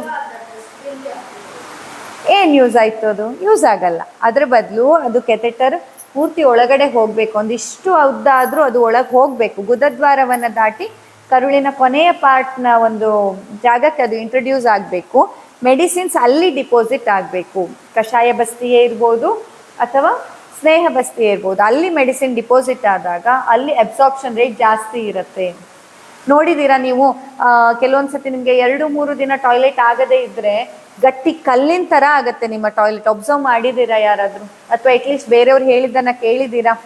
2-3 ದಿನಗಳು ಕಳೆದ್ರೆ ಕಲ್ಲು ಲಿಟ್ರಲಿ ಕಲ್ಲು ಹರಳಿನ ಥರ ಬರುತ್ತೆ ಟಾಯ್ಲೆಟ್. ಹಾಗಿದ್ರೆ ಹೇಗೆ ಅಷ್ಟು ಗಟ್ಟಿ ಆಯಿತು? ಯಾಕಂದರೆ ಕರುಳಿನ ಕೊನೆಯ ಭಾಗದಲ್ಲಿ ಆಗುವ ಕೆಲಸ ಅಬ್ಸಾರ್ಪ್ಷನ್ ಮತ್ತು ಸೆಕ್ರೇಷನ್. ಏನಾದರೂ ಟಾಕ್ಸಿನ್ಸ್ಗಳು ಉಳಿದ್ರೆ ಸೆಕ್ರೀಟ್ ಆಗುವಂಥದ್ದು, ಹಾಗೆ ಆ ಮಲದಲ್ಲಿ ಇರುವಂಥ ವಾಟರ್ ಕಂಟೆಂಟನ್ನು ರೀಅಬ್ಸಾರ್ಬ್ ಮಾಡುವಂಥ ಕೆಲಸ ಆಗ್ತಾ ಇರುತ್ತೆ. ಹಾಗಾಗಿ ಮಲ ವಿಸರ್ಜನೆ ಪ್ರತಿನಿತ್ಯ ಆಗದಿದ್ದಾಗ ಏನಾಗುತ್ತೆ, ಅದು ದಿನದಿಂದ ದಿನಕ್ಕೆ ಗಟ್ಟಿ ಆಗ್ತಾ ಬರುತ್ತೆ. 1 ದಿನ ಮಧ್ಯೆ ಸ್ಕಿಪ್ ಆಗಿ ನೆಕ್ಸ್ಟ್ ಆದರೆ ಒಂಚೂರು ಗಟ್ಟಿ ಇರುತ್ತೆ, 2 ದಿನ ಸ್ಕಿಪ್ ಆಗಿ 3ನೇ ದಿನ ಆದರೆ ಇನ್ನೂ ಹಾರ್ಡ್ ಇರುತ್ತೆ, 3 ದಿನ ಸ್ಕಿಪ್ ಆಗಿ 4ನೇ ದಿನ ಆದರೆ ಕಲ್ಲು ಹರಳು ಬಂದ ಹಾಗೆ ಬರುತ್ತೆ. ಬರುವಾಗ ಗುದದ್ವಾರವನ್ನು ಹರಿದುಕೊಂಡು ಅಥವಾ ಗಾಯ ಮಾಡಿಕೊಂಡು ಉರಿ ಆಗ್ತಾ, ಕೆಲವರಿಗೆ ಸ್ವಲ್ಪ ಮಟ್ಟಿಗೆ ರಕ್ತಸ್ರಾವ ಆಗ್ತಾ ಕೊರೆದುಕೊಂಡು ಬರುತ್ತೆ. ಯಾಕಂದರೆ ಅಲ್ಲಿ ರಕ್ತಸ್ರಾವ ಆಗ್ತಿದೆ ಅಂತಂದರೆ ಅದು ನಿಮ್ಮ ಮಲ ಅನ್ನೋದು ಕಲ್ಲಿನ ಥರ ಗಟ್ಟಿಯಾಗಿ ಅಲ್ಲಿ ಕ್ಯಾಪಿಲರೀಸ್ ರಪ್ಚರ್ ಆಗೋದಷ್ಟೇ. ಈಗ ಹೇಗೆ ನೀವು ನೆಲದ ಮೇಲೆ ಬಿದ್ದರೆ ಒಂಚೂರು ಕಾಲು ಕೆತ್ತಿ ಗಾಯ ಆಗಲ್ಲ, ಸ್ವಲ್ಪ ಈಗ ಎಲ್ಲಾದರೂ ಉಗುರ್ತಾಗಿರೋ ಒಂಚೂರು ಗಾಯ ಆಗಲ್ವಾ, ಉರಿ ಆಗಲ್ವಾ, ಅಷ್ಟೇ ಅದು. ಸೊ ಆ ಗಟ್ಟಿಯಾದ ಮಲ ನಿಮ್ಮ ಗುದದ್ವಾರದ ಒಳಮೈಯ ಚರ್ಮವನ್ನು ಕೆತ್ಕೊಂಡು ಬರುತ್ತೆ, ಸ್ವಲ್ಪ ಮಟ್ಟಿಗೆ ತೆರಚಿದ ಗಾಯ ಅಂತಾರಲ್ಲ, ಅದಕ್ಕಾಗಿ ಉರಿ ಆಗುತ್ತೆ. ಟಾಯ್ಲೆಟ್ ಮಾಡೋದಂದ್ರೆ ಕಷ್ಟನಪ್ಪ ಅನ್ನೋ ಥರ ಆಗ್ಬಿಟ್ಟಿರುತ್ತೆ.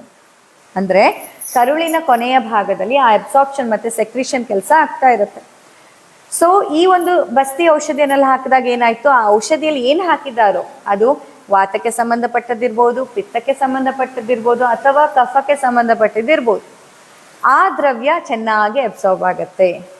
ಅದು ಹಾಕಿದ ದ್ರವ್ಯ ವಾತಕ್ಕೆ ಸಂಬಂಧಪಟ್ಟದ್ದಾದರೆ ವಾತವನ್ನು ಶಮನ ಮಾಡುತ್ತೆ. ಬೇಸಿಕಲಿ ಯಾವುದೇ ದ್ರವ್ಯವನ್ನು ಹಾಕಿದ್ರು ಅದು ಸ್ನೇಹದ ಜೊತೆಯಲ್ಲಿ, ಅಂದರೆ ಎಣ್ಣೆ ಅಥವಾ ತುಪ್ಪದ ಜೊತೆಯಲ್ಲಿ ಹಾಕೋದ್ರಿಂದ ವಾತ ಶಮನ ಆಗುತ್ತೆ. ಹಾಗೆಯೇ ಕಷಾಯ ಬಸ್ತಿಯಲ್ಲೂ ಹಾಲನ್ನು ಹಾಕಿರ್ತಾರೆ, ಹಾಗಾಗಿ ಶಮನ ಆಗತ್ತೆ, ವಾತ ಶಮನ ಆಗೇ ಆಗತ್ತೆ. ಅದರ ಜೊತೆಯಲ್ಲಿ ಆ ದ್ರವ್ಯದ ಜೊತೆ ಏನೇನು ಔಷಧಿ ದ್ರವ್ಯಗಳನ್ನು ಹಾಕಿರ್ತೀವಲ್ವಾ, ಅವುಗಳು ನಿಮ್ಮಲ್ಲಿ ವಾತದೋಷದ ಜೊತೆಯಲ್ಲಿ ಪಿತ್ತ ಹಾಗೂ ಕಫವನ್ನು ಕೂಡ ಶಮನ ಮಾಡುವಂಥ ಕೆಲಸವನ್ನು ಮಾಡುತ್ತೆ. ಪ್ರಿಡಾಮಿನೆಂಟ್ಲಿ ವಾತ ಫಾಲೋಡ್ ಬೈ ಪಿತ್ತ ಅಥವಾ ಕಫದೋಷವನ್ನು ಕೂಡ ಅದು ಸರಿಪಡಿಸುತ್ತೆ. ಹಾಗಾಗಿಯೇ ವಾತದೋಷಕ್ಕಾಗಿ ಹೇಳಿರೋ ಈ ಬಸ್ತಿ ಚಿಕಿತ್ಸೆಯನ್ನು ನೋಡಿ, ಬರೀ ವಾತಜ ಚಿಕಿತ್ಸೆ ಅಂತ ಹೇಳಲಿಲ್ಲ, ಅರ್ಧ ಚಿಕಿತ್ಸೆ ಅಂತ ಅಂದರು. ಅಂದರೆ ಇಡೀ ಆಯುರ್ವೇದದಲ್ಲಿ ಎಷ್ಟು ಈಗ ಚಿಕಿತ್ಸೆಗಳ ಹೆಸರು ನೀವು ಕೇಳ್ತೀರೋ, ಆ ಎಲ್ಲ ಚಿಕಿತ್ಸೆಗಳು ಒಂದು ಕಡೆ ಆದರೆ, ಅರ್ಧ ಭಾಗ ಆದರೆ, ಬರೀ ಬಸ್ತಿ ಅನ್ನೋದೇ ಅರ್ಧ ಭಾಗ ಅಂತ ಹೇಳ್ತಾರೆ. ಬಸ್ತಿಗೆ ಅಷ್ಟೊಂದು ಮಹತ್ವ ಇದೆ. ಬಸ್ತಿ ಚಿಕಿತ್ಸೆ ಏನೋ ಗುದದ್ವಾರದಲ್ಲಿ ಹಾಕ್ತಾರೆ, ಎನಿಮಾಗೂ ಬಸ್ತಿಗೂ ಸಂಬಂಧವೇ ಇಲ್ಲ. ಎನಿಮಾ ಅನ್ನೋದು ಸುಮ್ಮನೆ ನಿಮ್ಮ ಕರುಳು ಕ್ಲೀನ್ ಮಾಡ್ಲಿಕ್ಕೆ ಕೊಡೋದು, ಕರುಳನ್ನು ಖಾಲಿ ಮಾಡಲಿಕ್ಕೆ ಕೊಡೋದು. ಬಸ್ತಿ ಅನ್ನೋದು ಕರುಳನ್ನು ಖಾಲಿ ಮಾಡ್ಲಿಕ್ಕೆ ಕೊಡೋದಲ್ಲ. ಬಸ್ತಿ ಅನ್ನೋದು ನಿಮಗೆ ಟಾಯ್ಲೆಟ್ ಆಗೋದಕ್ಕೆ ಕೊಡೋದಲ್ಲ. ಬಸ್ತಿ ಚಿಕಿತ್ಸೆಯನ್ನು ಕೊಡೋದು ನಿಮ್ಮ ನರ್ವಸ್ ಸಿಸ್ಟಮನ್ನು ರೆಜ್ಯುನೇಟ್ ಮಾಡಲಿಕ್ಕೆ, ನಿಮ್ಮ ವಾತದೋಷವನ್ನು ಕಂಟ್ರೋಲ್ ಮಾಡಲಿಕ್ಕೆ, ನಿಮ್ಮ ದೇಹದ ಸರ್ಕ್ಯುಲೇಷನನ್ನು ಜಾಸ್ತಿ ಮಾಡಲಿಕ್ಕೆ, ನಿಮ್ಮ ದೇಹದಲ್ಲಿ ಆಗ್ತಾ ಇರುವಂಥ ಅಬ್ಸಾರ್ಪ್ಷನ್ ಡಿಸಾರ್ಡರ್ಸ್ ಏನಾದರೂ ಇದ್ದರೆ ಅದನ್ನು ಸರಿಪಡಿಸಲಿಕ್ಕೆ, ಕರುಳಿನಲ್ಲಾದ ಹುಣ್ಣುಗಳು, ಕರುಳಿನ ಸಂಬಂಧಿ ಕಾಯಿಲೆಗಳಿದ್ರೆ ಅದನ್ನು ಸರಿಪಡಿಸಲಿಕ್ಕೆ. ಹೀಗೆ ಈ ಒಂದು ಬಸ್ತಿ ಚಿಕಿತ್ಸೆ ಅನ್ನೋದು ಎನಿಮಾ ಅಲ್ವೇ ಅಲ್ಲ. ಎನಿಮಾವನ್ನು ಕೊಡುವ ರೀತಿ ಬಸ್ತಿಯನ್ನು ಕೊಡುವ ರೀತಿಗೆ ಸಿಮಿಲರ್ ಇದೆ ಅಷ್ಟೇ, ಬಿಟ್ಟರೆ ಎನಿಮಾ ಮಾಡುವ ಕೆಲಸಕ್ಕೂ ಹಾಗೂ ಬಸ್ತಿ ಮಾಡುವ ಕೆಲಸಕ್ಕೂ ಅಜಗಜಾಂತರ ಇರುವಂಥದ್ದು, ಸಿಕ್ಕಾಪಟ್ಟೆ ವ್ಯತ್ಯಾಸ ಇದೆ. ಸೊ ಬಸ್ತಿ ಚಿಕಿತ್ಸೆಗೆ ಆಯುರ್ವೇದದಲ್ಲಿ ರೆಫರೆನ್ಸ್ ಹೇಳುವಾಗ ಅರ್ಧ ಚಿಕಿತ್ಸೆ ಅಂತ ಹೇಳ್ತಾರೆ. ಅದಕ್ಕಾಗಿ ಬರೀ ವಾತವನ್ನು ಶಮನ ಮಾಡೋದಾದರೆ ಹೇಳ್ತಿರ್ಲಿಲ್ಲ. ವಾತದ ಜೊತೆಯಲ್ಲಿ ಪಿತ್ತ ಕಫವನ್ನು ಕಮ್ಮಿ ಮಾಡುತ್ತೆ, ಡಿಪೆಂಡಿಂಗ್ ಆನ್ ದ ಮೆಡಿಸಿನ್ಸ್, ಏನು ಮೆಡಿಸಿನ್ ಹಾಕ್ತಿದ್ದೀವಿ ಅನ್ನೋದ್ರ ಮೇಲೆ. ಹಾಗೆಯೇ ಈ ಒಂದು ಬಸ್ತಿ ಚಿಕಿತ್ಸೆಯನ್ನು ಈಗ 2 ತಕ್ಕಡಿ ಇದ್ದರೆ, ಈ ಕಡೆ ನೀವು ತಕ್ಕಡಿಯಲ್ಲಿ ವಮನ, ವಿರೇಚನ, ನಸ್ಯ, ರಕ್ತಮೋಕ್ಷಣ, ಅಭ್ಯಂಗ, ಪರಿಷೇಕ, ಸ್ವೇದ, ಲೇಪ, ಅಕ್ಷಿತರ್ಪಣ, ಮತ್ತೇನು ಪಿಚ್ಚುಗಳು, ನಾಭಿಪಿಚ್ಚು, ಶಿರೋಪಿಚ್ಚು, ಜಾನುಬಸ್ತಿ, ಕಟಿಬಸ್ತಿ, ಗ್ರೀವಾಬಸ್ತಿ, ಇನ್ನೇನೇನೇನು ಚಿಕಿತ್ಸೆ ನೀವು ಹೆಸರು ಕೇಳಿದಿರೋ ಅದೆಲ್ಲವನ್ನ ತಕ್ಕಡಿಯ ಒಂದು ಭಾಗದಲ್ಲಿ ಹಾಕಿದರೆ ಇನ್ನೊಂದು ಭಾಗವನ್ನು ಸರಿಪಡಿಸಲಿಕ್ಕೆ ಕೇವಲ ಬಸ್ತಿ ಚಿಕಿತ್ಸೆ ಒಂದೇ ಸಾಕು. ಹಾಗಾಗಿ ಬಸ್ತಿ ಚಿಕಿತ್ಸೆಯನ್ನು ಅರ್ಧ ಚಿಕಿತ್ಸೆ ಅಂತ ಹೇಳುವಂಥದ್ದು. ಅಷ್ಟು ಇಂಪಾರ್ಟೆನ್ಸ್ ಇದೆ. ಬಸ್ತಿ ಅನ್ನೋದು ನಿಮ್ಮ ಇಡೀ ದೇಹದ ಡಿಟಾಕ್ಸ್, ರೆಜ್ಯುನೇಷನ್, ರಿಲ್ಯಾಕ್ಸೇಷನ್ ಮೂರನ್ನು ಮಾಡುತ್ತೆ, ನೆನ್ಪಿಟ್ಕೊಳ್ಳಿ. ಇಲ್ಲಿ ಪಂಚಕರ್ಮದಲ್ಲಿ ಇನ್ನೊಂದು ಕಾನ್ಸೆಪ್ಟ್ ಬರುತ್ತೆ. ಕೆಲವೊಂದಿಷ್ಟು ರಿಲ್ಯಾಕ್ಸಿಂಗ್ ಥೆರಪಿ, ಕೆಲವೊಂದು ರಿಜುವಿನೇಟಿಂಗ್ ಥೆರಪಿ, ಇನ್ನು ಕೆಲವೊಂದಿಷ್ಟು ಡಿಟಾಕ್ಸಿಫೈಯಿಂಗ್. ಈಗ ವಮನ ವಿರೇಚನ ಅಲ್ಲ, ಪ್ಯೂರ್ಲಿ ಡಿಟಾಕ್ಸಿಫೈಯಿಂಗ್. ಅಲ್ಲಿ we don't even think about nourishment. ಯಾಕಂದರೆ ಮೊದಲು ಇರೋ ಗಲೀಜನ್ನು ಕ್ಲೀನ್ ಮಾಡಿದರೆ ನರಿಶ್ಮೆಂಟ್ ಆಗೇ ಆಗತ್ತೆ, ಹೌದಲ್ವ? ಈಗ ಒಂದು ವೈಟ್ ಬೋರ್ಡ್ ಮೇಲೆ ಏನೇನೋ ಬರೆದಿಟ್ಟಿದ್ದಾರೆ, ಮಗು ಒಂದು ಗೀಚಿಟ್ಟಿದೆ. ಅಲ್ಲಿಗ ನೀವು ಒಂದು ದೊಡ್ಡ ಜಗತ್ ಪ್ರಸಿದ್ಧ ಆರ್ಟಿಸ್ಟನ್ನು ಕರ್ಕೊಂಡು ಬಂದು ಡಿಸೈನ್ ಮಾಡ್ಬೇಕಂತಂದ್ರೂ ಮೊದಲು ಏನಾಗಬೇಕು ಕೆಲಸ? ಮೊದಲು ಹಳೇದು ಈ ಮಕ್ಕಳಿಗೆ ಗೀಚಿದ್ದು ಒರೆಸ್ಬೇಕು. ಅಲ್ಲಲ್ಲ, ಮಕ್ಕಳಿಗೆ ಈಚಿದ್ದು ಇದ್ಕೊಂಡು ಹೋಗ್ಲಿ, ನೀವು ಸ್ಪೆಷಲ್ ಅಂತಾರಾಷ್ಟ್ರೀಯ ಮಟ್ಟದಲ್ಲಿ ಹೆಸರು ಮಾಡಿದವ್ರಲ್ವಾ, ಕ್ಲೀನಿಂಗ್ ಎಲ್ಲ ಬೇಡ, ನೀವು ಬಿಡಿಸಿ ಅದ್ರ ಮೇಲೆ ಅಂದರೆ ಆಗಲ್ಲ. ಮೊದಲು ಮಾಡಬೇಕಾದ ಕೆಲಸ ಕ್ಲೀನ್ ಆಗಬೇಕು. ಕ್ಲೀನ್ ವೈಟ್ ಬೋರ್ಡನ್ನು ಕೊಟ್ಟರೆ ಅವರು ಅವರ ಚಮತ್ಕಾರವನ್ನು ತೋರಿಸ್ಲಿಕ್ಕಾಗತ್ತೆ. ಹಾಗೇ ನೀವೆಷ್ಟೇ ಮನೆ ಮದ್ದು ಮಾಡಿದ್ರು, ಎಷ್ಟೇ ನೀವು ಚಿಕ್ಕ ಪುಟ್ಟ ಮನೆಯಲ್ಲೇ ಲೈಫ್ ಸ್ಟೈಲ್ ಚೇಂಜ್ ಮಾಡ್ಕೊಳ್ಳೋಣ, ಫುಡ್ ಹ್ಯಾಬಿಟ್ಸನ್ನು ಚೇಂಜ್ ಮಾಡ್ಕೊಳ್ಳೋಣ, ಅವ್ರು ಹೇಳಿದ ಮದ್ದು, ಇವ್ರು ಹೇಳಿದ ಮದ್ದು, ಪುಸ್ತಕದಲ್ಲಿ ಓದಿದ್ದು, ಪೇಪರಲ್ಲಿ ಆರ್ಟಿಕಲಲ್ಲಿ ಓದಿದ್ದನ್ನು ನನ್ನ ಮೇಲೆ ಪ್ರಯೋಗ ಮಾಡೋಣ ಅಂತ ಅಂದ್ಕೊಂಡಾಗ ಒಂದೊಂದು ಸತಿ ನಿಮಗೆ ಅದು ಹೆಲ್ಪ್ ಆಗದೆ ಇರಲಿಕ್ಕೆ ಕಾರಣ ಇದೆ. ಏನಂತಂದರೆ ಆ ವೈಟ್ ಬೋರ್ಡ್ ಕ್ಲೀನೇ ಮಾಡ್ಕೊಂಡಿರಲ್ಲ. ಅದ್ರ ಮೇಲೆ ನೀವೇನು ಮನೆ ಮದ್ದು ಹಾಕಿದರೆ ಏನು ಯೂಸು? ಅದು ಇನ್ನೂ ಕ್ಲಮ್ಸಿನೇ ಆಗ್ತಾ ಹೋಗುತ್ತೆ ಹೊರತು ಆ ಚಿತ್ರ ಚಂದ ಅಂತ ಅನಿಸಲ್ಲ. ಅದೇ ಈಗ ಪಂಚಕರ್ಮ ಅಂತ ಮಾಡೋದು ಯಾಕೆ? ಅದನ್ನ ಪುನಃ ಕ್ಲೀನ್ ಮಾಡಿ ವೈಟ್ ಬೋರ್ಡನ್ನು ಕ್ಲೀನ್ ಮಾಡೋದು. ಆಮೇಲೆ ಅದ್ರ ನಂತರದಲ್ಲಿ ನಿಮಗೆ ರಿಸ್ಟ್ರಿಕ್ಷನ್ ಹೇಳ್ತೀವಲ್ಲ, ಇಲ್ಲಿಂದ ಹೋದ್ಮೇಲೆ ಒಂದು ಸ್ವಲ್ಪ ದಿನ ಇದನ್ನ ಮಾಡಬೇಕು, ಈ ರೀತಿ ಫಾಲೋ ಮಾಡ್ಬೇಕಂತ ಹೇಳೋದು ಯಾಕೆ ಅಂತಂದರೆ, ಈಗ ಅದು ವೈಟ್ ಬೋರ್ಡ್ ಆಗಿದೆ, ನೆನ್ಪಿಟ್ಕೊಳ್ಳಿ. ಅಲ್ಲಿ ನೀವು ಚಂದ ಚಿತ್ರ ಬಿಡಿಸಿದ್ರೆ ಅದೆಷ್ಟು ಚಂದ ಕಾಣುತ್ತೋ ಅದೇ ರೀತಿ ಒಂದು ಚಿಕ್ಕ ಗೀಚಿದ್ರೂ ಅದು ಅಷ್ಟೇ ಎದ್ದು ಕಾಣುತ್ತೆ. ಅದರ ಅರ್ಥ ಏನು? ಇಲ್ಲಿಂದ ಮುಗಿಸಿ ಹೋದ್ಮೇಲೆ ನೀವು ಪಥ್ಯಗಳನ್ನು, ರಿಸ್ಟ್ರಿಕ್ಷನ್ಸನ್ನು ಚೆನ್ನಾಗಿ ಫಾಲೋ ಮಾಡಿದರೆ ರಿಸಲ್ಟ್ ಕೂಡ ಅಷ್ಟೇ ಮ್ಯಾಜಿಕಲ್ ಆಗಿರುತ್ತೆ. ಅದನ್ನು ಫಾಲೋ ಮಾಡದಿದ್ದರೆ ಆ ಸಮಸ್ಯೆ ಕೂಡ ಅಷ್ಟೇ ಎದ್ದು ಕಾಣುತ್ತೆ, ಅಷ್ಟು ವರ್ಸನ್ ಆಗುತ್ತೆ. ಹಾಗಾಗಿ ಆ ರಿಸ್ಟ್ರಿಕ್ಷನ್ಸ್ಗಳನ್ನು ಚೆನ್ನಾಗಿ ಫಾಲೋ ಮಾಡಬೇಕು, ನೀಟಾಗಿ ಅದನ್ನು ಪರಿಹಾರ ಕಾಲವನ್ನು, ಸಂಸರ್ಜನ ಕ್ರಮವನ್ನು ಮಾಡಬೇಕನ್ನುವಂಥದ್ದು. ಸೊ ಡಿಟಾಕ್ಸಿಫೈಯಿಂಗ್ ಥೆರಪಿಗಳು, ವಮನ ವಿರೇಚನ ಎಲ್ಲ ಪ್ಯೂರ್ಲಿ ಡಿಟಾಕ್ಸ್. ಬರೀ ಅಲ್ಲಿ ಇಡೀ ನಿಮ್ಮ ದೇಹದ ಪ್ರತಿಯೊಂದು ಜೀವಕೋಶವನ್ನು ಬ್ರಷ್ ಹಾಕಿ ಉಜ್ಜಿ ಚೊಕ್ಕ ತೊಳೆದು ಕ್ಲೀನ್ ಮಾಡಿಬಿಡೋದು, ಬಟ್ಟೆ ಒಗ್ದ ಹಾಗೆ ಕ್ಲೀನ್ ಮಾಡೋದು. ಈಗ ನಿಮ್ಮನ್ನು ಮೊದಲು ನೀವು ಸೋಪ್ ಪೌಡ್ರಲ್ಲಿ ನೆನೆಸಿಟ್ಟ ಹಾಗೆ ನಿಮ್ಮನ್ನು ತುಪ್ಪದಲ್ಲಿ ನೆನೆಸಿಡೋದು. ಸ್ನೇಹಪಾನದಲ್ಲಿ ಏನು ಮಾಡ್ತಿರ್ತಾರೆ? ತುಪ್ಪ ಕುಡಿಸಿ ಕುಡಿಸಿ ಕುಡಿಸಿ ನಿಮ್ಮ ದೇಹವನ್ನು ಅದರಲ್ಲಿ ಸೋಕ್ ಮಾಡ್ತಾ ಬರ್ತಾರೆ. ಎಲ್ಲಿಯತನ ಅಂದರೆ ಬಾಯಲ್ಲಿ ಕುಡಿದ ತುಪ್ಪ ಸ್ಕಿನ್ನಲ್ಲೆಲ್ಲ ಕಾಣುತ್ತೆ, ಟಾಯ್ಲೆಟು ತುಪ್ಪ ತುಪ್ಪ ಬರುತ್ತೆ, ಯೂರಿನ್ ಕೂಡ ತುಪ್ಪದ ಸ್ಮೆಲ್ಲು, ಬೆವರು ಕೂಡ ತುಪ್ಪದ ಸ್ಮೆಲ್ಲು. ಆ ಥರ ನೀವು ಸೋಪ್ ಪೌಡ್ರಲ್ಲಿ ಬಟ್ಟೆ ನೆನೆ ಹಾಕಿದಂಗೆ ನಿಮ್ಮನ್ನು ತುಪ್ಪದಲ್ಲಿ ನೆನೆ ಹಾಕುವಂಥದ್ದು, ಆಯಿತಾ? ನೆನೆಸಿಡೋದು, ಎಲ್ಲ ಟಾಕ್ಸಿನ್ಸ್ಗಳೆಲ್ಲ ಬಿಟ್ಕೊಳ್ಳುತ್ತೆ. ನಿಮಗೆ ಸರ್ಫೆಕ್ಸಲ್ಲಿ ಆ್ಯಡಲ್ಲಿ ತೋರಿಸ್ತಾರಲ್ಲ, ನೆನೆ ಹಾಕಿದ ತಕ್ಷಣ ಅದು ಬಟ್ಟೆಯ ಕಣದೊಳಗೆ ಹೋಗಿ ಕೊಳೆಯನ್ನು ನಾಶ ಮಾಡುತ್ತಂತ ಅವರು ನಿಮಗೆ ತೋರಿಸ್ತಾರಲ್ಲ ಆ್ಯಡಲ್ಲಿ. ಆ್ಯಕ್ಚುಲಿ ಆ ಆ್ಯಡನ್ನು ನಾವು ಪಂಚಕರ್ಮಕ್ಕೆ ಕೊಡಬೇಕು. ಪಂಚಕರ್ಮದಲ್ಲಿ ವಿರೇಚನ ಆ್ಯಡಿಗೆ ಅದನ್ನ ಕದ್ದರೆ ಪರವಾಗಿಲ್ವೇನೋ ಅಂತ ಅನ್ಸುತ್ತೆ. ಆ ಬಟ್ಟೆಯ ಕಣಕಣದೊಳಗೆ ಹೋದಾಗೆ ಇದು ನಿಮ್ಮ ಜೀವಕೋಶದ ಕಣಕಣದೊಳಗೆ ಹೋಗಿ ಎಲ್ಲ ಟಾಕ್ಸಿನ್ಸ್ಗಳನ್ನ ತೆಗೆದು ಬೇರೆ ಮಾಡುತ್ತೆ, ಸಪ್ರೇಟ್ ಮಾಡುತ್ತೆ.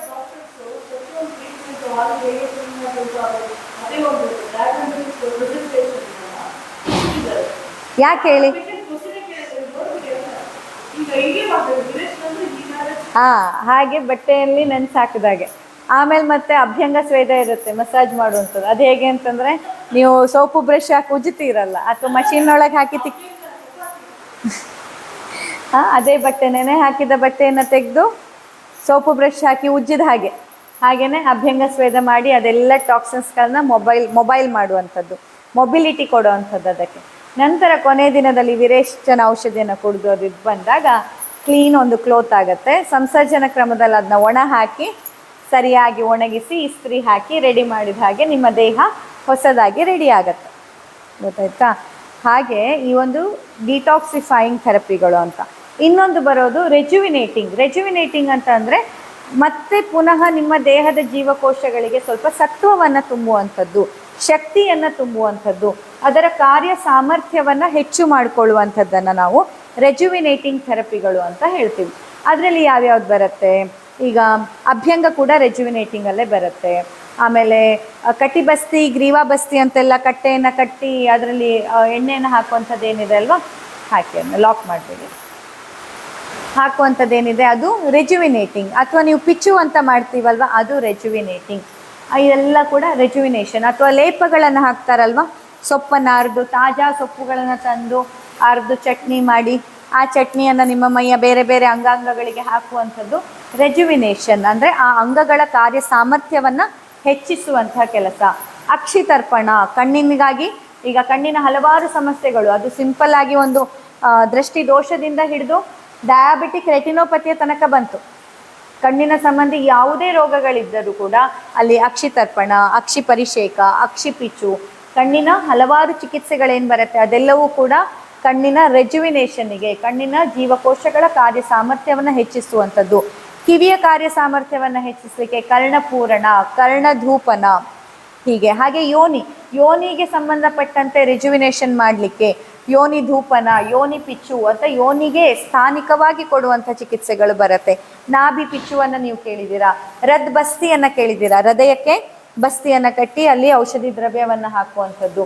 ಹೃದಯಾವರಣ ಲೇಪ ಅಂತ ಮಾಡ್ತಾರೆ, ನಿಮ್ಮ ಹೃದಯವನ್ನು ಕಾಪಾಡಿಕೊಳ್ಳಿಕ್ಕೆ, ಹೃದಯಕ್ಕೆ ಶಕ್ತಿಯನ್ನು ತುಂಬಲಿಕ್ಕೆ, ಹೃದಯದ ಕಾರ್ಯ ಸಾಮರ್ಥ್ಯವನ್ನು ಹೆಚ್ಚಿಸಲಿಕ್ಕೆ ಮಾಡುವಂಥದ್ದು ಹೃದಯಾವರಣ ಲೇಪ ಇರ್ಬೋದು, ಬಸ್ತಿ ಅಂತ ಇದ್ದಿರ್ಬೋದು.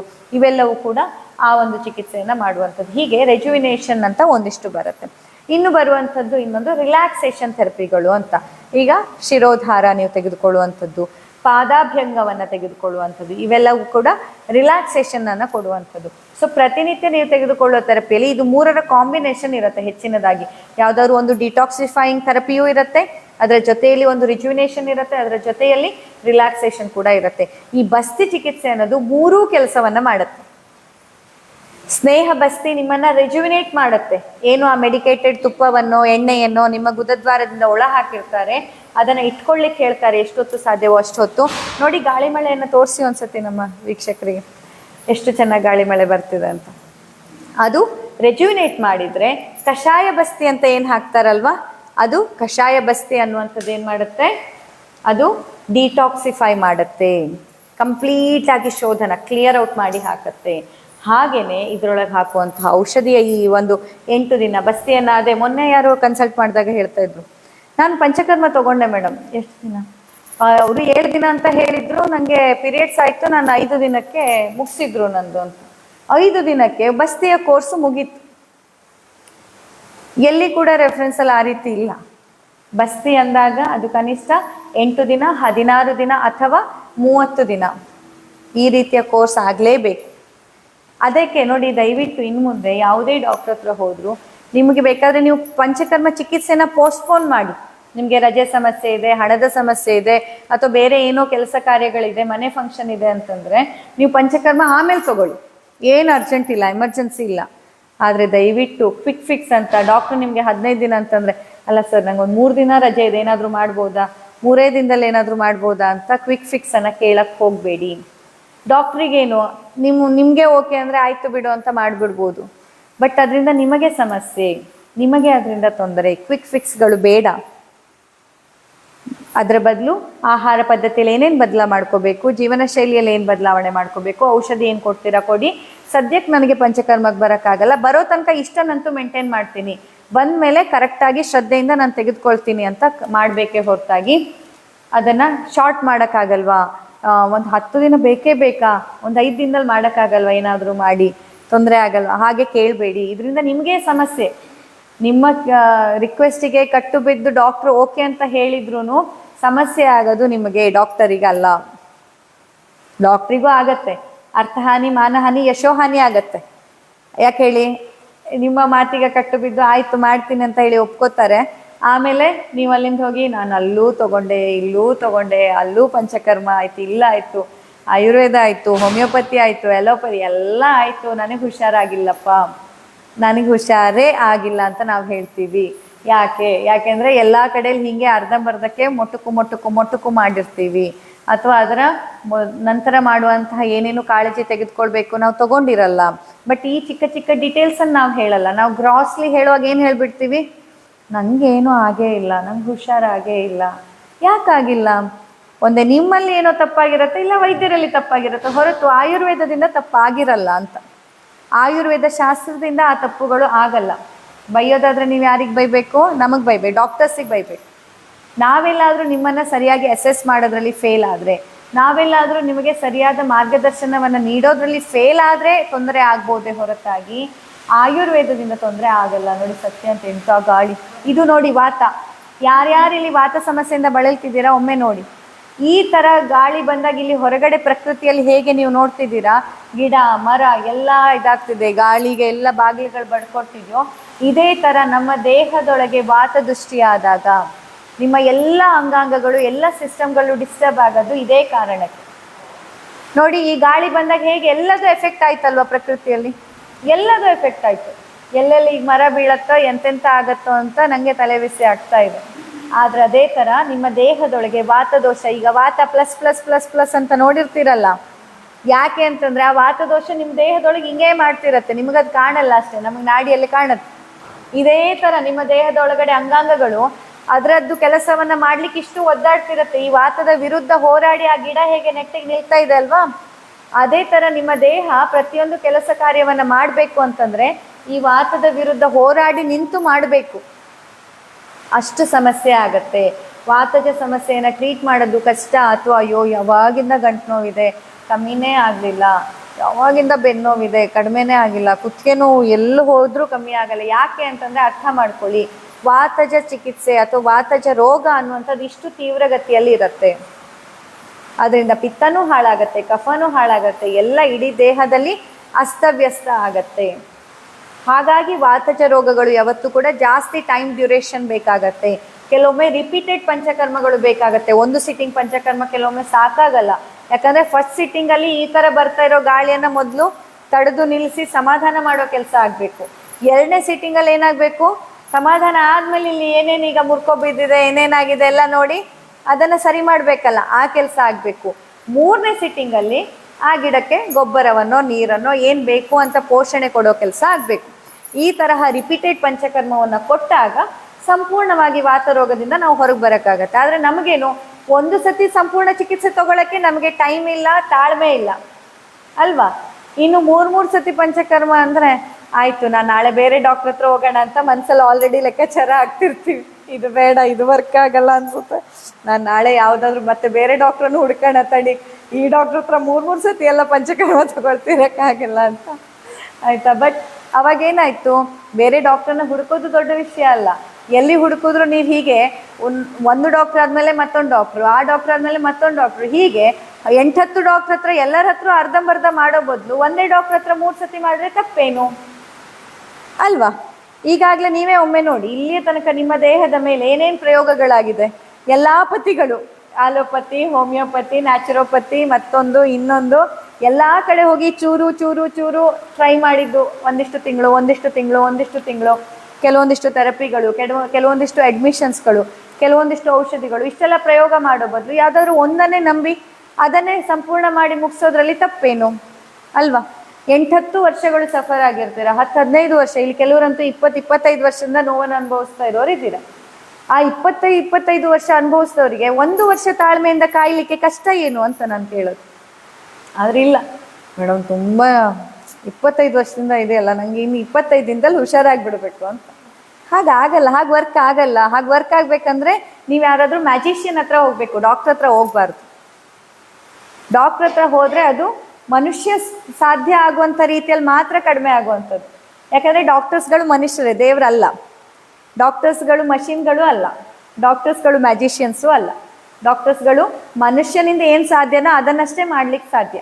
ಆದರೆ ಅದನ್ನ ಮಾಡುವಾಗ ಪ್ರತಿಯೊಂದಕ್ಕೂ ಒಂದಿಷ್ಟು ಹಂತಗಳು ಬೇಕೇ ಅಲ್ವಾ? ನೀವೆಷ್ಟೇ ಅರ್ಜೆಂಟಲ್ಲಿ ಇರಲಿ, ಎಂಥದೇ ಎಕ್ಸ್ಪೋರ್ಟ್ ಕ್ವಾಲಿಟಿಯ ಹಾಲನ್ನು ತನ್ನಿ, ಈಗಿಂದೀಗ ಹೆಪ್ಪ ಹಾಕಿ ತೋರಿಸಿ ನೋಡೋಣ. ಕಾಯ್ಬೇಕು ತಾನೆ ನೀವು, ಹಾಲು ಹೆಪ್ಪಾಗಿ ಮೊಸರಾಗೋ ತನಕ. ಇಲ್ಲ ಅರ್ಜೆಂಟ್ ಇದೆ, ನನಗಾಗಲ್ಲ, ನಾನು ಮೊನ್ನೆಯಿಂದ ಕೇಳ್ತಿದ್ದೀನಿ, ನನಗೆ ಬೇಕೇ ಈಗ ಅಂತ ನಿಮ್ಮ ಹತ್ರ ತಂದರೆ ನೀವು ಎಷ್ಟು ಕೇಳಿ ಹಣ ಕೊಡ್ತೀನಿ ನಾನು, ನಂಗೆ ಈಗಿಂದೀಗ ಈ ಹಾಲಿದೆ, ಇಲ್ಲಿ ಮೊಸರಿದೆ, ಹೆಪ್ಪ ಹಾಕಿ ಕೊಡಿ ಅಂದರೆ ಆಗತ್ತಾ ನಿಮ್ಮ ಹತ್ರ? ಯಾಕಾಗಲ್ಲ? ನಂಗೆ ಅರ್ಜೆಂಟ್ ಇದೆ, ಬೇಕು. ಯಾಕೆ? ನಂಗೆ ಆಗಲ್ಲ, ನಂಗೆ ತಡ್ಕೊಳಕ್ಕಾಗಲ್ಲ, ನಂಗೆ ಈಗಲೇ ಮೊಸರು ಬೇಕು, ನನ್ನ ಹತ್ರ ಹಾಲಿದೆ, ಹೆಪ್ಪ ಹಾಕಿ ಮೊಸರು ಮಾಡಿಕೊಡಿ. ನಿಮ್ಗೆ ಎಷ್ಟು ಖರ್ಚಾದರೂ ಪರವಾಗಿಲ್ಲ ಹೇಳಿದ್ರೆ ನಿಮ್ಮ ಹತ್ರ ಆಗತ್ತಾ ಮಾಡಿಕೊಡೋದಕ್ಕೆ? ಆಗಲ್ಲ ತಾನೆ. ಇನ್ನು ರೆಡಿಮೇಡ್ ಮೊಸರು ತಂದು ಇಡಬೇಕಲ್ಲ ಅಷ್ಟೇ. ಹಾಗೇನೆ ನಮ್ಮ ದೇಹದಲ್ಲಿ ಕೆಲವೊಂದಿಷ್ಟು ರೋಗಗಳು ಉತ್ಪತ್ತಿಯಾಗಿ ಅದು ಲಕ್ಷಣವನ್ನು ತೋರಿಸ್ಲಿಕ್ಕೆ ಸ್ಟಾರ್ಟ್ ಆದಾಗ ಸಡನ್ ಆಗಿ ಒಂದೇ ಸತಿ ಫ್ಲಿಪ್ ಮಾಡೋಕ್ಕಾಗಲ್ಲ. ಒಂದೇ ಸತಿ ಇಡೀ ಇರೋ ಲಕ್ಷಣಗಳನ್ನೆಲ್ಲ ಹೀಗೆ ತೆಗೆದು ತೂ ಅಂತ ಪಕ್ಕಕ್ಕೆ ಹಾಕಿದಾಗೆ, ದೃಷ್ಟಿ ತೆಗೆದು ಬಿಸಾಕಕ್ಕೆ ಬರಲ್ಲ.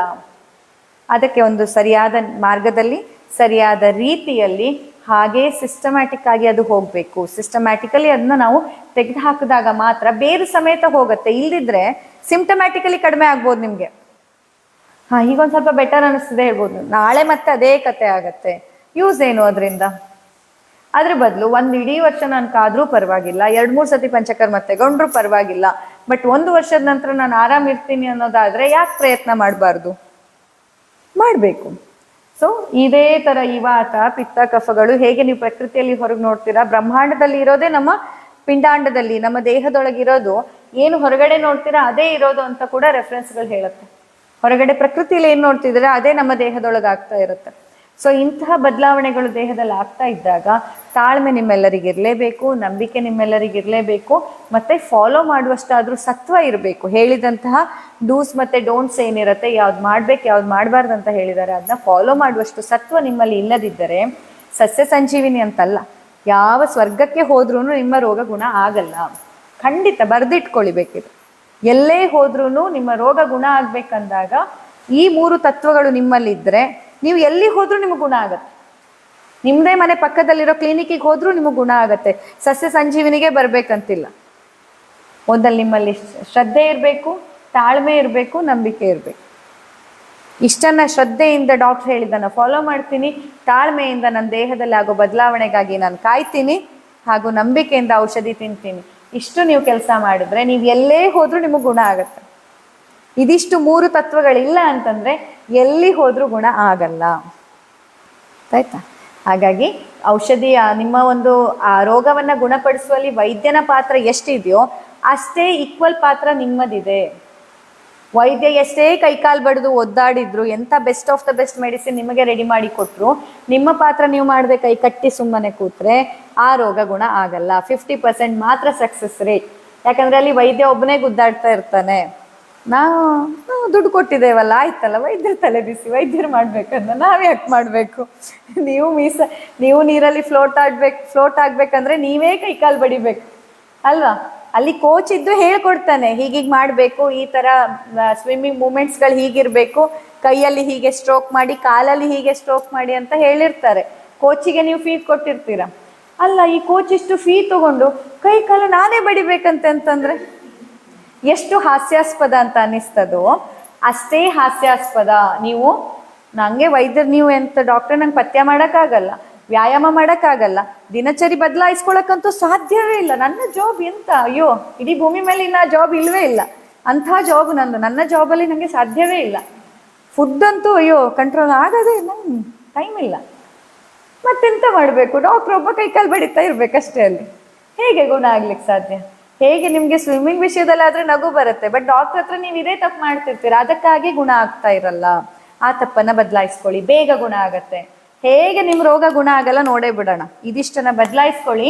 ಯಾಕೆ ನಿಮ್ಮ ರೋಗ ಬದಲಾಗಲ್ಲ ಅಂತ ನಾನು ಚಾಲೆಂಜ್ ಹಾಕ್ತೀನಿ. ಅದು ಯಾವುದೇ ಡಯಾಗ್ನೋಸಿಸ್ ಇರ್ಬೋದು, ಶೀತ ಕೆಮ್ಮು ಜ್ವರದಿಂದ ಹಿಡಿದು ಆಮವಾತ, ಸೋರಿಯಾಸಿಸ್, ಚರ್ಮ ರೋಗಗಳಿಂದ ಹಿಡಿದು ಶ್ವಾಸಕೋಶ ಸಂಬಂಧಪಟ್ಟಂತಹ ಅಸ್ತಮಾದಂತಹ ರೋಗದಿಂದ ಹಿಡಿದು PCOD, ಹಾರ್ಮೋನ್, ಥೈರಾಯ್ಡ್, ಡಯಾಬಿಟಿಸ್ ಯಾವುದೇ ಇರಲಿ, ಈವನ್ ಕ್ಯಾನ್ಸರ್ ರೋಗವೇ ಇರಲಿ, ಯಾಕೆ ಅದನ್ನ ಸರಿಪಡಿಸೋಕ್ಕಾಗಲ್ಲ? ಖಂಡಿತ ಆಗತ್ತೆ. ನಿಮ್ಮಲ್ಲೂ ಈ 3 ವಿಷಯಗಳು ಇರಬೇಕು. ನೀವು ಅದನ್ನ ಫಾಲೋ ಮಾಡೋದಕ್ಕೆ ರೆಡಿ ಇರಬೇಕು. ಆಗ ಖಂಡಿತವಾಗಿ ಗುಣಪಡಿಸೋಕ್ಕಾಗತ್ತೆ.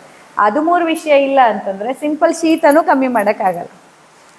ನೀವು ಬೇಕಾದ್ರೆ ನೋಡಿ, ಎಷ್ಟೊಂದು ಜನ ಇದ್ದಾರೆ ಈ ಭೂಮಿ ಮೇಲೆ ಇನ್ನೂ ಕೂಡ, ನಂಗೆ ಇನ್ನೇನಿಲ್ಲ, ಸ್ವಲ್ಪ ಶೀತ, ಮೂಗು ಸೊರ ಅಂತಿರುತ್ತೆ, ಗುಣ ಆಗಲ್ಲ. ಅಥವಾ ಕೆಲವರು ಯಾವಾಗಲೂ ಒಂಚೂರು ಕೆಮ್ಮು, ಥ್ರೋಟ್ ಎಲ್ಲ ಏನೋ ಇದು, ಎಲ್ಲ ಟೆಸ್ಟ್ ಮಾಡಿಸಿ ಆಯಿತು, ಇರಬರ ಏನೇನು ಟೆಸ್ಟ್ಗಳಿದೆ ಎಲ್ಲ ಮಾಡಿಸಿ ಆಯಿತು, ಆದರೆ ಗುಣ ಆಗಲ್ಲ ಅನ್ನೋರು ಎಷ್ಟು ಜನ ಇದ್ದಾರೆ. ಯಾಕೆ ಗುಣ ಆಗಲ್ಲ ಹೇಳಿ? ಅವರಲ್ಲಿ ಈ 3 ವಿಷಯಗಳು ಇರಲ್ಲ, ಅದಕ್ಕಾಗಿ ಗುಣ ಆಗ್ತಾ ಇರಲ್ಲ. ಹಾಗಾಗಿ ನಿಮಗೆ ಇದು ಗುಣ ಆಗ್ಬೇಕಂದ್ರೆ, ನೀವು ಸ್ವಿಮ್ ಮಾಡ್ಬೇಕಂತಂದ್ರೆ ನಿಮ್ಮ ಕೈಕಾಲು ನೀವೇ ಬಡಿಬೇಕು. ಥಿಯರಿ ಎಷ್ಟೇ ಕಲ್ತರು, ಏನೇ ಅಸಿಸ್ಟೆನ್ಸ್ ತೊಗೊಂಡ್ರು ಅವರು ನಿಮಗೆ ಟ್ಯೂಬನ್ನು ಕೊಡ್ಬೋದು, ನಿಮಗೆ ಬೇರೆ ಒಂದು ಸಪೋರ್ಟನ್ನು, ಫಿಸಿಕಲ್ ಸಪೋರ್ಟನ್ನು ಕೊಟ್ಟು ಮಾಡಿಸ್ಬೋದು. ಬಟ್ ಅಲ್ಟಿಮೇಟ್ಲಿ ನೀವು ಹೊಳೆಯಲ್ಲಿ ಬಿದ್ದಾಗ, ಎಲ್ಲೋ ಯಾರೋ ಬಿದ್ದಾಗ ಬಚಾವ್ ಮಾಡಕ್ಕೆ ಹೋಗ್ಬೇಕಂತಂದ್ರೆ ನೀವೇ ಹೋಗಿ ನಿಮ್ಮ ಕೈಕಾಲು ಬಡ್ದು ನೀವು ಅವ್ರನ್ನ ಬಚಾವ್ ಮಾಡ್ಬೇಕು, ಅಥವಾ ನಿಮ್ಮನ್ನು ನೀವು ಬಚಾವ್ ಮಾಡಬೇಕೇ ಹೊರತಾಗಿ ಆವಾಗ ಕೋಚ್ ಹೇಳಿದ್ರಲ್ಲ ಅವ್ರನ್ನ ಕರಿತೇನೆ, ಈಗ ಅವ್ರು ಬಂದು ಬಚಾವ್ ಮಾಡಲಿ ಅನ್ನೋಕ್ಕೆ ಟೈಮ್ ಇರಲ್ಲ. ಹಾಗೆ ನಮ್ಮ ಆರೋಗ್ಯದಲ್ಲಿ ಕೂಡ, ನಮ್ಮ ಆರೋಗ್ಯಕ್ಕೆ ಈ ಪಂಚಕರ್ಮ ಥೆರಪಿ ಇರ್ಬೋದು, ಔಷಧಿಗಳು, ಆಹಾರದ ಚೇಂಜಸ್ಗಳು, ಜೀವನ ಶೈಲಿಯ ಬದಲಾವಣೆ, ಇದೆಲ್ಲ ಒಂದು ಸಪೋರ್ಟ್ ಅಷ್ಟೇ ಹೊರತಾಗಿ ಅಲ್ಟಿಮೇಟ್ಲಿ ನೀವೇ ಅದನ್ನು ನಿಮ್ಮಲ್ಲಿ ಅಳವಡಿಸ್ಕೊಳ್ಬೇಕು. ಆಗ ಸಂಪೂರ್ಣ ಆರೋಗ್ಯವನ್ನು ಪಡೀಲಿಕ್ಕೆ ಸಾಧ್ಯ ಆಗತ್ತೆ. ಇನ್ನು ಉಸಿರಾಟದ ಬಗ್ಗೆ ಕೇಳಿದ್ರು. ಉಸಿರಾಟ ಕೆಲವೊಂದ್ಸತಿ ಒಂದೊಂದ್ಸತಿ ಉಲ್ಟಾ ಉಸಿರಾಡ್ತಿರ್ತೀವಿ, ಅಂದರೆ ಉಸಿರು ತಗೊಂಡಾಗ ಎದೆ ಮುಂದೆ ಬರ್ತಿರತ್ತೆ, ಉಸಿರನ್ನು ಹೊರ ಹಾಕುವಾಗ ಹೊಟ್ಟೆ ಮುಂದೆ ಬರ್ತಿರತ್ತೆ. ಇದೆಲ್ಲ ಏನೇನೋ ಚೇಂಜಸ್ ಆಗ್ತಿರತ್ತೆ. ಯಾಕೆ ಅಂತ? ಹೌದು, ಮೂಲತಃ ಹುಡುಗಿಯರಲ್ಲಿ ಮತ್ತು ಹುಡುಗರಲ್ಲಿ ಉಸಿರಾಟದ ರೀತಿ ಬೇರೆ ಇರುತ್ತೆ, ಆಯ್ತಾ? ಥೊರಾಸಿಕ್ ಬ್ರೀದಿಂಗ್, ಅಬ್ಡಾಮಿನೋ ಥೊರಾಸಿಕ್ ಬ್ರೀದಿಂಗ್ ಅಂತೆಲ್ಲ ಹೇಳ್ತೀವಿ. ಈಗ ಹೊಟ್ಟೆಯನ್ನು ಉಪಯೋಗಿಸಿ ನಾವು ಮಾಡುವಂಥದ್ದು ಅಬ್ಡಾಮಿನಲ್ ಬ್ರೀದಿಂಗ್, ಎದೆಯನ್ನು ಉಪಯೋಗಿಸಿ ಮಾಡುವಂಥದ್ದು ಥೊರಾಸಿಕ್ ಬ್ರೀದಿಂಗ್ ಅಥವಾ ಚೆಸ್ಟ್ ಬ್ರೀದಿಂಗ್ ಅಂತ. ಈ ಅಬ್ಡಾಮಿನೋ ಥೊರಾಸಿಕ್ ಬ್ರೀದಿಂಗ್ ಅಂದಾಗ ಹೊಟ್ಟೆ ಹಾಗೂ ಎದೆ ಎರಡನ್ನು ಬಳಸಿ ಮಾಡುವಂಥ ಉಸಿರಾಟದ ಕ್ರಮ ಆಗಿರುತ್ತೆ. ಇದರಲ್ಲಿ ಬೇರೆದು ತಪ್ಪು ಅಂತೇನಿಲ್ಲ, ಬಟ್ ಅಬ್ಡಾಮಿನಲ್ ಬ್ರೀದಿಂಗ್ ಅಂದರೆ ಉಸಿರನ್ನು ತಗೊಂಡಾಗ ಹೊಟ್ಟೆಯನ್ನು ಉಬ್ಬಿ ಮುಂದೆ ತಂದಾಗ ಏನಾಗುತ್ತೆ ಅಂದರೆ ನಿಮ್ಮ ಶ್ವಾಸಕೋಶದ ಕೋಣೆಗಳಿಗೆ, ಶ್ವಾಸಕೋಶದಲ್ಲಿ 3 ಕೋಣೆಗಳಿರುತ್ತೆ.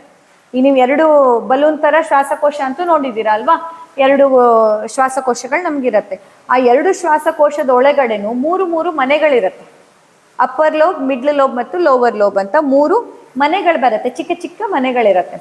ಆ ಮನೆಗಳು ಸಂಪೂರ್ಣವಾಗಿ ಎಕ್ಸ್ಪ್ಯಾಂಡ್ ಆಗ್ಬೇಕಂದಾಗ ಅದರ ಕೆಳಗಡೆ ಒಂದು ವಪೆ ಅಂತ ಒಂದು ಡಯಾಫ್ರಾಮ್ ಅಂತ ಮಾಂಸಖಂಡ ಬರುತ್ತೆ.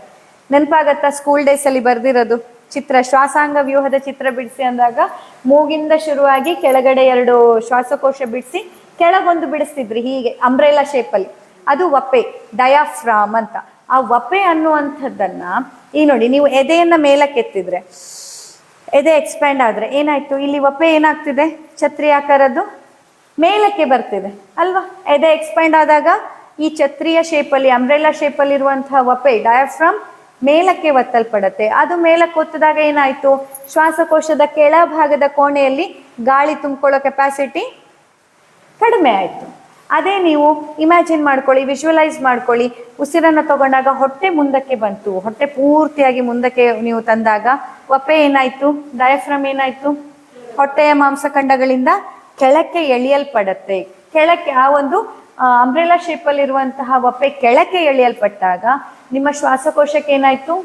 ಜಾಗ ಜಾಸ್ತಿ ಸಿಕ್ತು. ನಿಮ್ಮ ಶ್ವಾಸಕೋಶದ 3 ಕೋಣೆಗಳಿಗೆ ಸಂಪೂರ್ಣವಾಗಿ ಗಾಳಿಯನ್ನು ತುಂಬಿಕೊಳ್ಳಿಕ್ಕೆ ಅವಕಾಶ ಸಿಗತ್ತೆ. ಹಾಗೇನೆ ಉಸಿರನ್ನು ಹೊರ ಹಾಕುವಾಗ ಹೊಟ್ಟೆಯನ್ನು ಪೂರ್ತಿ ಒಳಗೆ ತಗೊಳ್ಳಿ ಅಂತ ಹೇಳುವಂಥದ್ದು ಅಬ್ಡಾಮಿನೋ ಥೊರಾಸಿಕ್ ಬ್ರೀದಿಂಗ್ ಅಲ್ಲಿ. ಯಾಕೆ ನೋಡಿ, ಈಗ ಉಸಿರನ್ನು ಹೊರ ಹಾಕುವಾಗ ನೀವು ಹೊಟ್ಟೆ ಉಬ್ಸಿದ್ರೆ ಮತ್ತೇನಾಯ್ತು? ಹೊಟ್ಟೆ ಉಬ್ಸಿದ್ರಿ ಅಂದ್ರೆ ವಪೆ ಕೆಳಗೆ ಹೋಯ್ತು, ಆಗ ಶ್ವಾಸಕೋಶದ ಕೆಳಭಾಗದ ಇದರಲ್ಲಿ ಉಳ್ಕೊಂತು ಜಾಗ, ಗಾಳಿ ಸಂಪೂರ್ಣ ಹೊರಗೆ ಹೋಗಲ್ಲ, ಹಾಗೆ ಉಳ್ಕೊಳ್ಳುತ್ತೆ. ಅಶುದ್ಧ ಗಾಳಿ ಸಂಪೂರ್ಣ ನಿಮ್ಮಿಂದ ಹೊರಗೆ ಹೋಗಲ್ಲ. ಅದೇ ಈಗ ಒಮ್ಮೆ ಹೊಟ್ಟೆ ಪೂರ್ತಿ ಒಳಗೆ ತಗೊಂಡು ನೋಡಿ, ವಪೆ ಏನಾಗತ್ತೆ? ವಿಜುವಲೈಸ್ ಮಾಡ್ಕೊಳ್ಳಿ. ವಪೆ ಮೇಲಕ್ಕೆ ಒತ್ತಲ್ಪಡತ್ತೆ, ಒಂದು ಛತ್ರಿ ಹಿಡ್ಕೊಂಡು ಮೇಲೆ ಒತ್ತಿದ ಹಾಗೆ. ಅದನ್ನು ಶ್ವಾಸಕೋಶಕ್ಕೆ ಪೂರ್ತಿ ಒತ್ತಿದಾಗ ಏನಾಯ್ತು? ಶ್ವಾಸಕೋಶದಲ್ಲಿದ್ದ ಪ್ರತಿಯೊಂದು ಆ ಒಂದು ಅಶುದ್ಧ ಗಾಳಿ ಸಂಪೂರ್ಣವಾಗಿ ಹೊರ ಹೋಗ್ಲಿಕ್ಕೆ ಸಹಾಯ ಆಗತ್ತೆ. ಹಾಗಾಗಿ ನಾನು ಪ್ರತಿ ಪ್ರಾಣಾಯಾಮ, ಪ್ರತಿ ಉಸಿರಾಟದಲ್ಲಿನೂ ನೀವು ಹೊಟ್ಟೆಯನ್ನು ಉಪಯೋಗಿಸ್ಕೊಂಡು ಉಸಿರಾಡಿ ಅಂತ ಹೇಳೋದು ಯಾಕೆ ಅಂದ್ರೆ, ಪ್ರಾಣ ಚೈತನ್ಯವನ್ನ ನಿಮ್ಮೊಳಗೆ ತುಂಬಿಕೊಳ್ಳುವಾಗ ಸಂಪೂರ್ಣ ಶ್ವಾಸಕೋಶದ ಎಲ್ಲಾ ಕೋಣೆಗಳಲ್ಲಿ ತುಂಬಿಕೊಳ್ಳಲಿಕ್ಕೆ ಅವಕಾಶ ಆಗ್ಬೇಕು ಅಂತ. ಹಾಗೆ ಉಸಿರನ್ನ ಹೊರ ಹಾಕುವಾಗ ನಮ್ಮೊಳಗಿನ ನೋವು, ಸಂಕಟ, ಅಸಮಾಧಾನ, ಅಸಹನೆ, ಇದೆಲ್ಲ ಬೇಡದಿರುವ ನೆಗೆಟಿವಿಟಿಯನ್ನ ನಮ್ಮಿಂದ ಹೊರ ಹಾಕುವಾಗ ಹೊಟ್ಟೆಯನ್ನು ಒಳಗ್ ತಗೊಳ್ಳಿ ಅಂತ ಹೇಳೋದು ಯಾಕೆ ಅಂದ್ರೆ, ಸಂಪೂರ್ಣವಾಗಿ ಆ ವಪೆ ಬಂದು ಶ್ವಾಸಕೋಶವನ್ನ ಒತ್ತಬೇಕು. ಶ್ವಾಸಕೋಶದಲ್ಲಿರುವಂತಹ ಅಶುದ್ಧತೆ, ನೆಗೆಟಿವಿಟಿ, ಅನ್ವಾಂಟೆಡ್ ಇಮೋಷನ್ಸ್ ಅಥವಾ ನಿಮ್ಮ ಹೆಲ್ತ್ ರಿಲೇಟೆಡ್ ಸಮಸ್ಯೆಗಳು ನಿಮ್ಮಿಂದ ದೂರ ಹೋಗ್ಬಿಡ್ಬೇಕು, ಹೊರಗೆ ಹೋಗ್ಬೇಕು, ಸಂಪೂರ್ಣವಾಗಿ ಕ್ಲೀನ್ ಆಗಬೇಕು. ಅದಕ್ಕಾಗಿ ಅಬ್ಡಾಮಿನೋ ಥೊರಾಸಿಕ್ ಬ್ರೀದಿಂಗ್ ಅನ್ನೋದು ತುಂಬಾ ಹೆಲ್ಪ್ಫುಲ್, ಗೊತ್ತಾಯ್ತಾ? ಹಾಗಾಗಿ ನಿಮ್ಗೆ ನೆನಪಿಲ್ಲದೆ ಕಾನ್ಶಿಯಸ್ ಆಗಿ ಇಲ್ದಿದ್ದಾಗ ಏನೇನೋ ಮೂಮೆಂಟ್ ಆಗ್ತಿದೆ, ಇಟ್ಸ್ ಓಕೆ, ಬಟ್ ಅಟ್ಲೀಸ್ಟ್ ನೀವು ಕಾನ್ಶಿಯಸ್ ಆಗಿ ಬ್ರೀದ್ ಮಾಡೋವಾಗ ಈ ರೀತಿಯಾಗಿ ಹೊಟ್ಟೆಯ ಚಲನವಲನವನ್ನ ಗಮನಿಸ್ತಾ ಉಸಿರಾಟ ಮಾಡಿದ್ರೆ ನಿಮ್ಮ ಉಸಿರಾಟದಿಂದಾನೇ ನಿಮಗೆ ಚಿಕಿತ್ಸೆ ಆಗ್ತಿರತ್ತೆ ಅಂತ. ನಿಮ್ಮ ದೇಹದ ಪ್ರತಿ ಜೀವಕೋಶವು ರಿಪೇರಿ ಆಗೋದು ಆಕ್ಸಿಜನ್ ಇಂದ, ನೆನ್ಪಿಟ್ಕೊಳ್ಳಿ. ಎಂಥದೇ ಚಿಕಿತ್ಸೆ ಕೊಡ್ಲಿ, ಎಂಥ ಇಂಜೆಕ್ಷನ್ ಕೊಡ್ಲಿ, ಎಂಥ ಸರ್ಜರಿ ಮಾಡ್ಲಿ, ಯಾವುದೇ ಪಂಚಕರ್ಮ ಮಾಡ್ಲಿ, ಎಲ್ಲದಕ್ಕೂ ರಿಪೇರ್ ಆಗೋದು ಬೇಸಿಕಲಿ ನಿಮ್ಮ ದೇಹದೊಳಗೆ ರಿಪೇರಿ ಕೆಲಸ ಆಗ್ಬೇಕಂದ್ರೆ ಆ ಜೀವಕೋಶಗಳಿಗೆ ಏನ್ ಹೋಗ್ಬೇಕು? ಆಕ್ಸಿಜನ್ ಹೋಗ್ಬೇಕು. ಆಕ್ಸಿಜನ್ ಹೋದ್ರಷ್ಟೇನೆ ಅದು ರಿಪೇರಿ ಆಗ್ಲಿಕ್ಕೆ ಸಾಧ್ಯ. ಎಂಥ ಚಿಕಿತ್ಸೆ ಕೊಟ್ರು, ಎಂಥ ಸರ್ಜರಿ ಕೊಟ್ರು, ಅಲ್ಲಿ ಹೈಪೋಕ್ಸಿಯಾ ಅನ್ನುವಂಥ ಕಂಡೀಷನ್ ಅಂದ್ರೆ ಒಂದು ಪರ್ಟಿಕ್ಯುಲರ್ ಜೀವಕೋಶಕ್ಕೆ ಆಕ್ಸಿಜನ್ ರೀಚ್ ಆಗ್ತಾ ಇಲ್ಲ ಅಂತಂದ್ರೆ ಆ ವ್ಯಕ್ತಿಯಲ್ಲಿ ರಿಕವರಿ ಆಗಲ್ಲ. ಪಂಚಕರ್ಮದಿಂದನೂ ರಿಕವರಿ ಆಗಲ್ಲ, ಸರ್ಜರಿಯಿಂದನೂ ರಿಕವರಿ ಆಗಲ್ಲ. ಹೈಪೋಕ್ಸಿಯಾ ಇದ್ರೆ, ಆಕ್ಸಿಜನ್ ರೀಚ್ ಆಗದೆ ಇದ್ರೆ. ಸೊ ನಿಮ್ಮ ಜೀವಕೋಶಗಳನ್ನ ನೀವು ಸದಾ ಲವಲವಿಕೆಯಿಂದ ಇಟ್ಕೋಬೇಕು, ಆಕ್ಟಿವ್ ಆಗಿ ಇಟ್ಕೋಬೇಕು, ಹೆಲ್ದಿ ಆಗಿ ಇಟ್ಕೋಬೇಕು ಅಂತಂದ್ರೆ ನಿಮ್ಮ ಜೀವಕೋಶಗಳಿಗೆ ಆಕ್ಸಿಜನ್ ಹೋಗ್ಲೇಬೇಕು. ಅದು ಹೋಗ್ಬೇಕಂದಾಗ ಮೊದಲು ಎಲ್ಲಿಂದ? ನಿಮ್ಮ ಶ್ವಾಸಕೋಶದಿಂದ ತಾನೆ. ಮೊದಲು ನೀವು ಪೂರ್ತಿಯಾಗಿ ತಗೊಂಡು ಪೂರ್ತಿಯಾಗಿ ಕ್ಲೀನ್ ಮಾಡೋ ಮೆಕ್ಯಾನಿಸಮ್ ಸರಿಯಾಗಿದ್ರೆ ನಿಮ್ಮ ಜೀವಕೋಶಗಳಿಗೆ ಆಕ್ಸಿಜನ್ ಹೋಗುವಂತಹ ಒಂದು ಏನ್ ಹೇಳ್ದು ಪರ್ಸೆಂಟೇಜ್ ಜಾಸ್ತಿ ಆಗತ್ತೆ ಅಂತ, ಚಾನ್ಸಸ್, ಆ ಒಂದು ಪ್ರೊಬ್ಯಾಬಿಲಿಟಿ ಜಾಸ್ತಿ ಆಗತ್ತೆ. ಆಗ ನಿಮ್ಗೆ ರಿಕವರಿ ಆಗುವಂಥದ್ದು, ನಿಮ್ಮಲ್ಲಿ ಸಕ್ಸೆಸ್ ರೇಟ್ ಕೂಡ ಜಾಸ್ತಿ ಆಗತ್ತೆ. ಹಾಗಾಗಿ ಉಸಿರಾಟದ ಬಗ್ಗೆ ಕಾಳಜಿಯನ್ನ ಇಟ್ಕೋಬೇಕು. ಕ್ಲಿಯರ್ ಆಯ್ತಾ? ಉಸಿರಾಟಕ್ಕೆ ಸಂಬಂಧಪಟ್ಟಂಗೆ ಇನ್ನೆಂತಾದ್ರು ಡೌಟ್ ಇದೆಯಾ? ಇಲ್ಲ ಅಲ್ವಾ? ಓಕೆ, ಸರಿ. ಇವತ್ತಿನ ಸುದೀರ್ಘವಾದ ಕ್ಲಾಸನ್ನು ಈಗ ಮುಕ್ತಾಯ ಮಾಡೋಣ. ಹಾ ಹೇಳಿ. ಸ್ನೇಹಪಾನದ ಅದೇ ಈಗ ಆಲ್ಮೋಸ್ಟ್ ಕವರ್ ಮಾಡಿದ್ನಲ್ಲ. ಸ್ನೇಹಪಾನದಲ್ಲಿ ಅದೇ ಯಾಕೆಂತಂದ್ರೆ ಹೆವಿ ಮೊಲಿಕ್ಯೂಲ್ ಅನ್ನ ಕೊಟ್ಟಿರ್ತಾರೆ ಸ್ನೇಹಪಾನದಲ್ಲಿ. ಮೊನ್ನೆನೂ ನಾನೊಂದು ಎಕ್ಸಾಂಪಲ್ ಕೊಟ್ಟಿದ್ದೆ ನೋಡಿ, 4 ದಿನ ತುಪ್ಪ ಕುಡಿದು 12ವರೆಗೆ ಅನ್ನ ಸಾಂಬಾರ್ ತಿನ್ನೋ ಅಂಥದ್ದು ಎಂಥ ದೊಡ್ಡ ಬ್ಲಂಡರ್ ಮಿಸ್ಟೇಕ್. ಯಾಕಂದ್ರೆ ಸ್ನೇಹಪಾನವನ್ನ ಮಾಡಿದಾಗ ಹೆವಿ ಫ್ಯಾಟ್ ಮೊಲಿಕ್ಯೂಲ್ ಅನ್ನ ನಿಮ್ಮ ದೇಹದೊಳಗೆ ಕೊಟ್ಟಾಗ ಬೇರೆ ಯಾವುದೇ ರೀತಿಯ ಆಹಾರವನ್ನ ಕೊಡಬಾರ್ದು. ಮೊದಲನೇ ದಿನ ಕನಿಷ್ಠ ಫಸ್ಟ್ 3 ರಿಂದ 5 ತಾಸು ಏನೂ ಕೊಡಬಾರ್ದು, ಬರೀ ಬಿಸಿ ನೀರು. ಮತ್ತೆ ನೋಡಿ, ನೀವೇ ಹೇಳ್ದಾಗೆ ಇವ್ರಿಗೆ ಯಾವಾಗ್ಲೂ ಹಸಿವೆ ಅಂತ ಅನಿಸ್ತಿತ್ತು, ಬಟ್ ಈಗ ಸ್ನೇಹಪಾನ ಮಾಡುವಾಗ ತಿನ್ಬೇಕಂತಾನೆ ಅನಿಸ್ತಿಲ್ಲ. ಯಾಕೆ ಅನಿಸ್ತಿಲ್ಲ ಅಂದ್ರೆ ಆ ಹೆವಿ ಫ್ಯಾಟ್ ಮೊಲಿಕ್ಯೂಲ್ ಅನ್ನ ದೇಹ ಜೀರ್ಣ ಮಾಡ್ಬೇಕಲ್ವಾ, ದೇಹಕ್ಕೆ ಹಸಿವೆ ಆಗಲ್ಲ. ಅದ್ರ ಬದಲು ಏನೋ ಒಂದು ಕಂಪಲ್ಷನ್, ಈಗ ಟೈಮ್ ಆಯ್ತು ಹಸ್ವಾಯ್ತು ಅಂತ ನಾವು ತಿಂದ್ರೆ ನಮಗೆ ತೊಂದರೆ, ನಮ್ಮ ವಿರೇಚನ ಚೆನ್ನಾಗಿ ಆಗಲ್ಲ, ಸಕ್ಸಸ್ಫುಲ್ ಆಗಿ ಆಗಲ್ಲ.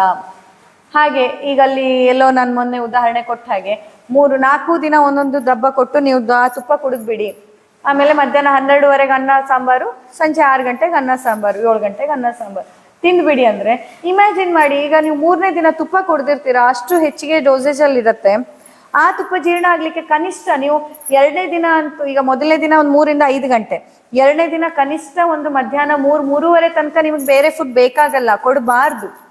3ನೇ ದಿನ ಆಗುವಾಗ ಸೀದಾ ರಾತ್ರಿ ಊಟವೇ, ಮತ್ತೆ ಮಧ್ಯ ನಿಮಗೆ ಬೇಕಾಗಲ್ಲ. ಇನ್ನು ಕೆಲವರಲ್ಲಿ ಅಗ್ನಿಯಲ್ಲಿ ಇದ್ರೂ ಒಂಚೂರು ಆಚೆ ಈಚೆ ಬಿಟ್ರೆ 3ನೇ ದಿನ ಸ್ನೇಹಪಾನ ಮಾಡಿದ್ಮೇಲಂತೂ 12 ಗಂಟೆಗೆ ಖಂಡಿತವಾಗಿ ಆಹಾರ ಬೇಕಾಗಲ್ಲ. ನೀವೆಲ್ಲ ಇಲ್ಲಿ ಸ್ನೇಹಪಾನ ಮಾಡಿದವ್ರು ಇದ್ದೀರಾ ಆಲ್ರೆಡಿ ಅನ್ಸತ್ತಾ? 3ನೇ ದಿನ 12 ಗಂಟೆ ಹೊತ್ತಿಗಂತೂ ಫುಲ್ ಈಗಷ್ಟೇ ಎಲ್ಲೋ ಊಟ ಮಾಡಿ ಬಂದಾಗಿರತ್ತೆ ಹೊಟ್ಟೆ. ಅಷ್ಟು ಇದ್ದಾಗ ನೀವೇನೋ ಒಂದು ಕಂಪಲ್ಷನ್ ಅಲ್ಲಿ ಇಲ್ಲಿ ಹಣ ಜಾಸ್ತಿ ಆಗತ್ತೆ ಅಂತನೋ ಅಥವಾ ಕನ್ವೀನಿಯಂಟು ಎಲ್ಲೋ ಹೋಗಿ ರಜೆ ಹಾಕಿ ಅಲ್ಲಿರೋಕ್ಕಿಂತ ನಾನು ಆಫೀಸಿಗೂ ಹೋಗ್ತಾ ಇದು ಕಿಟ್ಟಲ್ಲ, ಕುಡ್ದೆ ಆಫೀಸಿಗೆ ಹೋದೆ, ಮನೇಲೆ ಇದನ್ನ ಕುಡ್ದೆ ಆರಾಮ್ ರೆಸ್ಟ್ ಮಾಡಿದೆ ಅಂತ ಇದಕ್ಕಾಗ್ಬಿಡತ್ತೆ ಅಂತಂದ್ರೆ ದೇಹಕ್ಕೆ ಎಷ್ಟು ದೊಡ್ಡ ಸಮಸ್ಯೆ ಅದು. ಯೋಚನೆ ಆದ್ರೂ ಮಾಡಿದ್ದೀರಾ? ಅದನ್ನ ಕುಡಿದು ಆಮೇಲೆ ನಾನು 12 ಗಂಟೆಗೆ ಊಟ ಮಾಡಿಬಿಟ್ರೆ ನಿಮ್ಮ ದೇಹದ ಪರಿಸ್ಥಿತಿ ಏನಾಗಬೇಕು? ಹಾಗಲ್ಲ ಅದು. ಆ 3ನೇ ದಿನ ಅಂತೂ ರಾತ್ರಿನೇ, 4ನೇ ದಿನಾನೂ ಅಷ್ಟೇ. 4ನೇ ದಿನಾನೂ ಅಗತ್ಯ ಇದ್ರೆ ತುಪ್ಪ ಕುಡಿದ್ರೆ ಅದು ನೀವು ರಾತ್ರಿಯೇ ಊಟ ಮಾಡೋದು, ಹಗಲಿಡಿ ಏನೂ ಬೇಕಾಗಲ್ಲ. ಹಗಲಿಡಿ ತಿಂದ್ರೇನೆ ಸಮಸ್ಯೆ ಆಗತ್ತೆ. ಮತ್ತೆ 4ನೇ ದಿನಕ್ಕೆ ಸ್ಟಾಪ್ ಅಂತಾನೂ ಹೇಳಕ್ಕಾಗಲ್ಲ. ಮಿನಿಮಮ್ 3 ದಿನದಿಂದ ಮ್ಯಾಕ್ಸಿಮಮ್ 7 ದಿನಗಳ ತನಕ ಸ್ನೇಹಪಾನ ಮಾಡಬಹುದು. ನಿಮ್ಮ ರೋಗ ಹಾಗೂ ನಿಮ್ಮ ದೇಹದ ಮೇಲೆ ಡಿಪೆಂಡ್ ಆಗಿರುತ್ತೆ. ನಿಮ್ಮನ್ನ ಪ್ರತಿನಿತ್ಯ ನೋಡಿ ನಿಮ್ಮಲ್ಲಿ ಏನಾಗ್ತಿದೆ, ನಿಮ್ಗೆ ಇದು ಸಾಕಾ ಬೇಕಾ ನಿಮ್ಮ ದೇಹಕ್ಕೆ ಅನ್ನೋದನ್ನ ಡಿಸೈಡ್ ಮಾಡಿಕೊಂಡು ನಂತರ ಕೊಡುವಂಥದ್ದು ಅದು ಸ್ನೇಹಪಾನ. ಸ್ನೇಹಪಾನ ತುಂಬ ಇಂಪಾರ್ಟೆಂಟ್. ನಿಮ್ಮ ವಿರೇಚನ ಸಕ್ಸಸ್ಫುಲ್ ಆಗ್ಬೇಕಂದ್ರೆ ಸ್ನೇಹಪಾನ ಚೆನ್ನಾಗಾಗಬೇಕು. ಸ್ನೇಹಪಾನ ಫೇಲ್ ಆಯ್ತಾ, ವಿರೇಚನ ಬರೋ ಮೊದಲೇ ನಾನು ಹೇಳ್ತೀನಿ ವಿರೇಚನ ಫೇಲ್. ಸ್ನೇಹಪಾನ ಚೆನ್ನಾಗಾದ್ರೆ ಮಾತ್ರ ವಿರೇಚನ ಸಕ್ಸಸ್ಫುಲ್. ಸ್ನೇಹಪಾನದಲ್ಲಿ ವ್ಯತ್ಯಾಸ ಆಗ್ತಿದೆ. ನೀವು ಸ್ನೇಹಪಾನ ಮಾಡಿ 12 ಗಂಟೆಗೆ ಅನ್ನ ತವೆ ಊಟ ಮಾಡ್ತಿದ್ದೀರಾ ಅಂತಂದ್ರೆ ಡೆಫಿನೆಟ್ಲಿ ವಿರೇಚನ ಫೇಲೇ, ಮತ್ತೆ 2ನೇ ಮಾತಿಲ್ಲ. ಹಾಗಲ್ದು ವರ್ಕ್ ಆಗಲ್ಲ ಅದು.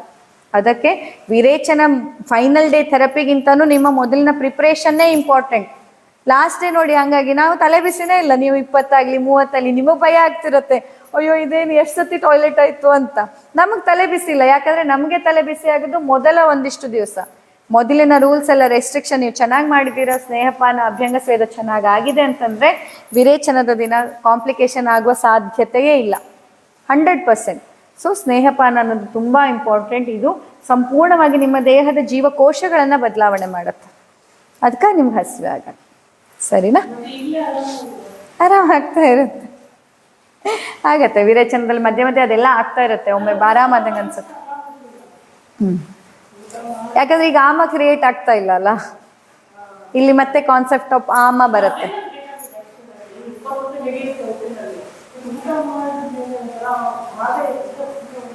ಆಮ ಆಗತ್ತೆ ಅದಕ್ಕಾಗಿ. ಓಕೆನಾ? ಸರಿ, ಇನ್ನೇನು ಪ್ರಶ್ನೆ ಇದೆ ಬರೆದಿಟ್ಕೊಳ್ಳಿ, ನಾಳೆ ಕೇಳಿ. ನಾಳೆ ಬೆಳಿಗ್ಗೆ 6 ಗಂಟೆಗೆ ಎಲ್ಲರೂ ಬರಬೇಕು. ಬಸ್ತಿ ಇರೋದು 1 ದಿನ ಬಿಟ್ಟು 8 ದಿನ ಟ್ರೀಟ್ಮೆಂಟಲ್ಲಿ ಬಸ್ತಿ ಇರೋದು 3 ದಿನ, ದೊಡ್ಡ ಬಸ್ತಿ ಇರೋದು. ಬಾಕಿ ದಿನ ಎಲ್ಲೋಗಿದ್ದೀರಾ, ಏನು ಮಾಡ್ತಿರ್ತೀರಾ? ಚೆನ್ನಾಗಿ ಮಳೆ ಬರ್ತಿರುತ್ತೆ, ಹಾಯಾಗಿ ನಿದ್ದೆ ಬರ್ತಿರುತ್ತೆ. ಬರಬೇಕು. ಗುರು ಪೂರ್ಣಿಮೆಗಾಗಿ ನಾವು ಸಿದ್ಧತೆಯನ್ನು ನಡೆಸ್ತಾ ಇದ್ದೀವಿ. ಗುರು ಪೂರ್ಣಿಮೆಗಾಗಿ ಮಾಡ್ತಾ ಇರುವಂಥದ್ದು. ಈಗ ನೋಡಿ, ಒಂದು ಗುರುವಿನ ಆಶೀರ್ವಾದ ನಿಮಗೆ ಸಿಕ್ಕಿದ್ರೆ ನಿಮ್ಮ ಜೀವನದಲ್ಲಿ ತುಂಬ ಬದಲಾವಣೆಗಳಾಗತ್ತೆ. ಹಾಗೆ ನಿಮ್ಮ ಆರೋಗ್ಯನೂ ತುಂಬ ಬೇಗ ಸುಧಾರಣೆ ಆಗತ್ತೆ. ಹಾಗಾಗಿ ಪ್ರತಿಯೊಬ್ಬರು ಬರಬೇಕು. ಓಕೆನಾ? ಸರಿ, ನಮಸ್ಕಾರ ಮುದ್ರೆಗೆ ಬನ್ನಿ. ಇಡೀ ಜಗತ್ತಿಗೆ ಒಳ್ಳೆಯದಾಗಲಿ ಅಂತ ಕೇಳ್ಕೊಳ್ಳೋಣ. ಆಳವಾದ ಉಸಿರಾಟ, ನನ್ನೊಟ್ಟಿಗೆ ಹೇಳಿ. ಲೋಕಾ ಸಮಸ್ತಾ ಸುಖಿನೋ ಭವಂತು. ಲೋಕಾ ಸಮಸ್ತಾ ಸುಖಿನೋ ಭವಂತು. ಲೋಕಾ ಸಮಸ್ತಾ ಸುಖಿನೋ ಭವಂತು. ಓಂ ಶಾಂತಿ ಶಾಂತಿ ಶಾಂತಿ. 2 ಕೈಗಳನ್ನ ಉಜ್ಜಿ ಕಣ್ಣಿನ ಮೇಲೆ ಇಡಿ. ಭೂತಾಯಿ, ಭಾರತ ಮಾತೆ, ಗೋಮಾತೆ ಹಾಗೂ ನಮಗೆ ಜನ್ಮ ಕೊಟ್ಟ ಮಹಾತಾಯಿಯ ನಾವು ನೆನಪು ಮಾಡಿಕೊಂಡು ಅವರೆಲ್ಲರ ಆಶೀರ್ವಾದವನ್ನು ಪಡಿತಾ ಇವತ್ತಿನ ತರಗತಿಯನ್ನು ಮುಕ್ತಾಯಗೊಳಿಸೋಣ. Thank you so much for attending. Have a wonderful evening. ಶುಭ ಸಂಜೆ.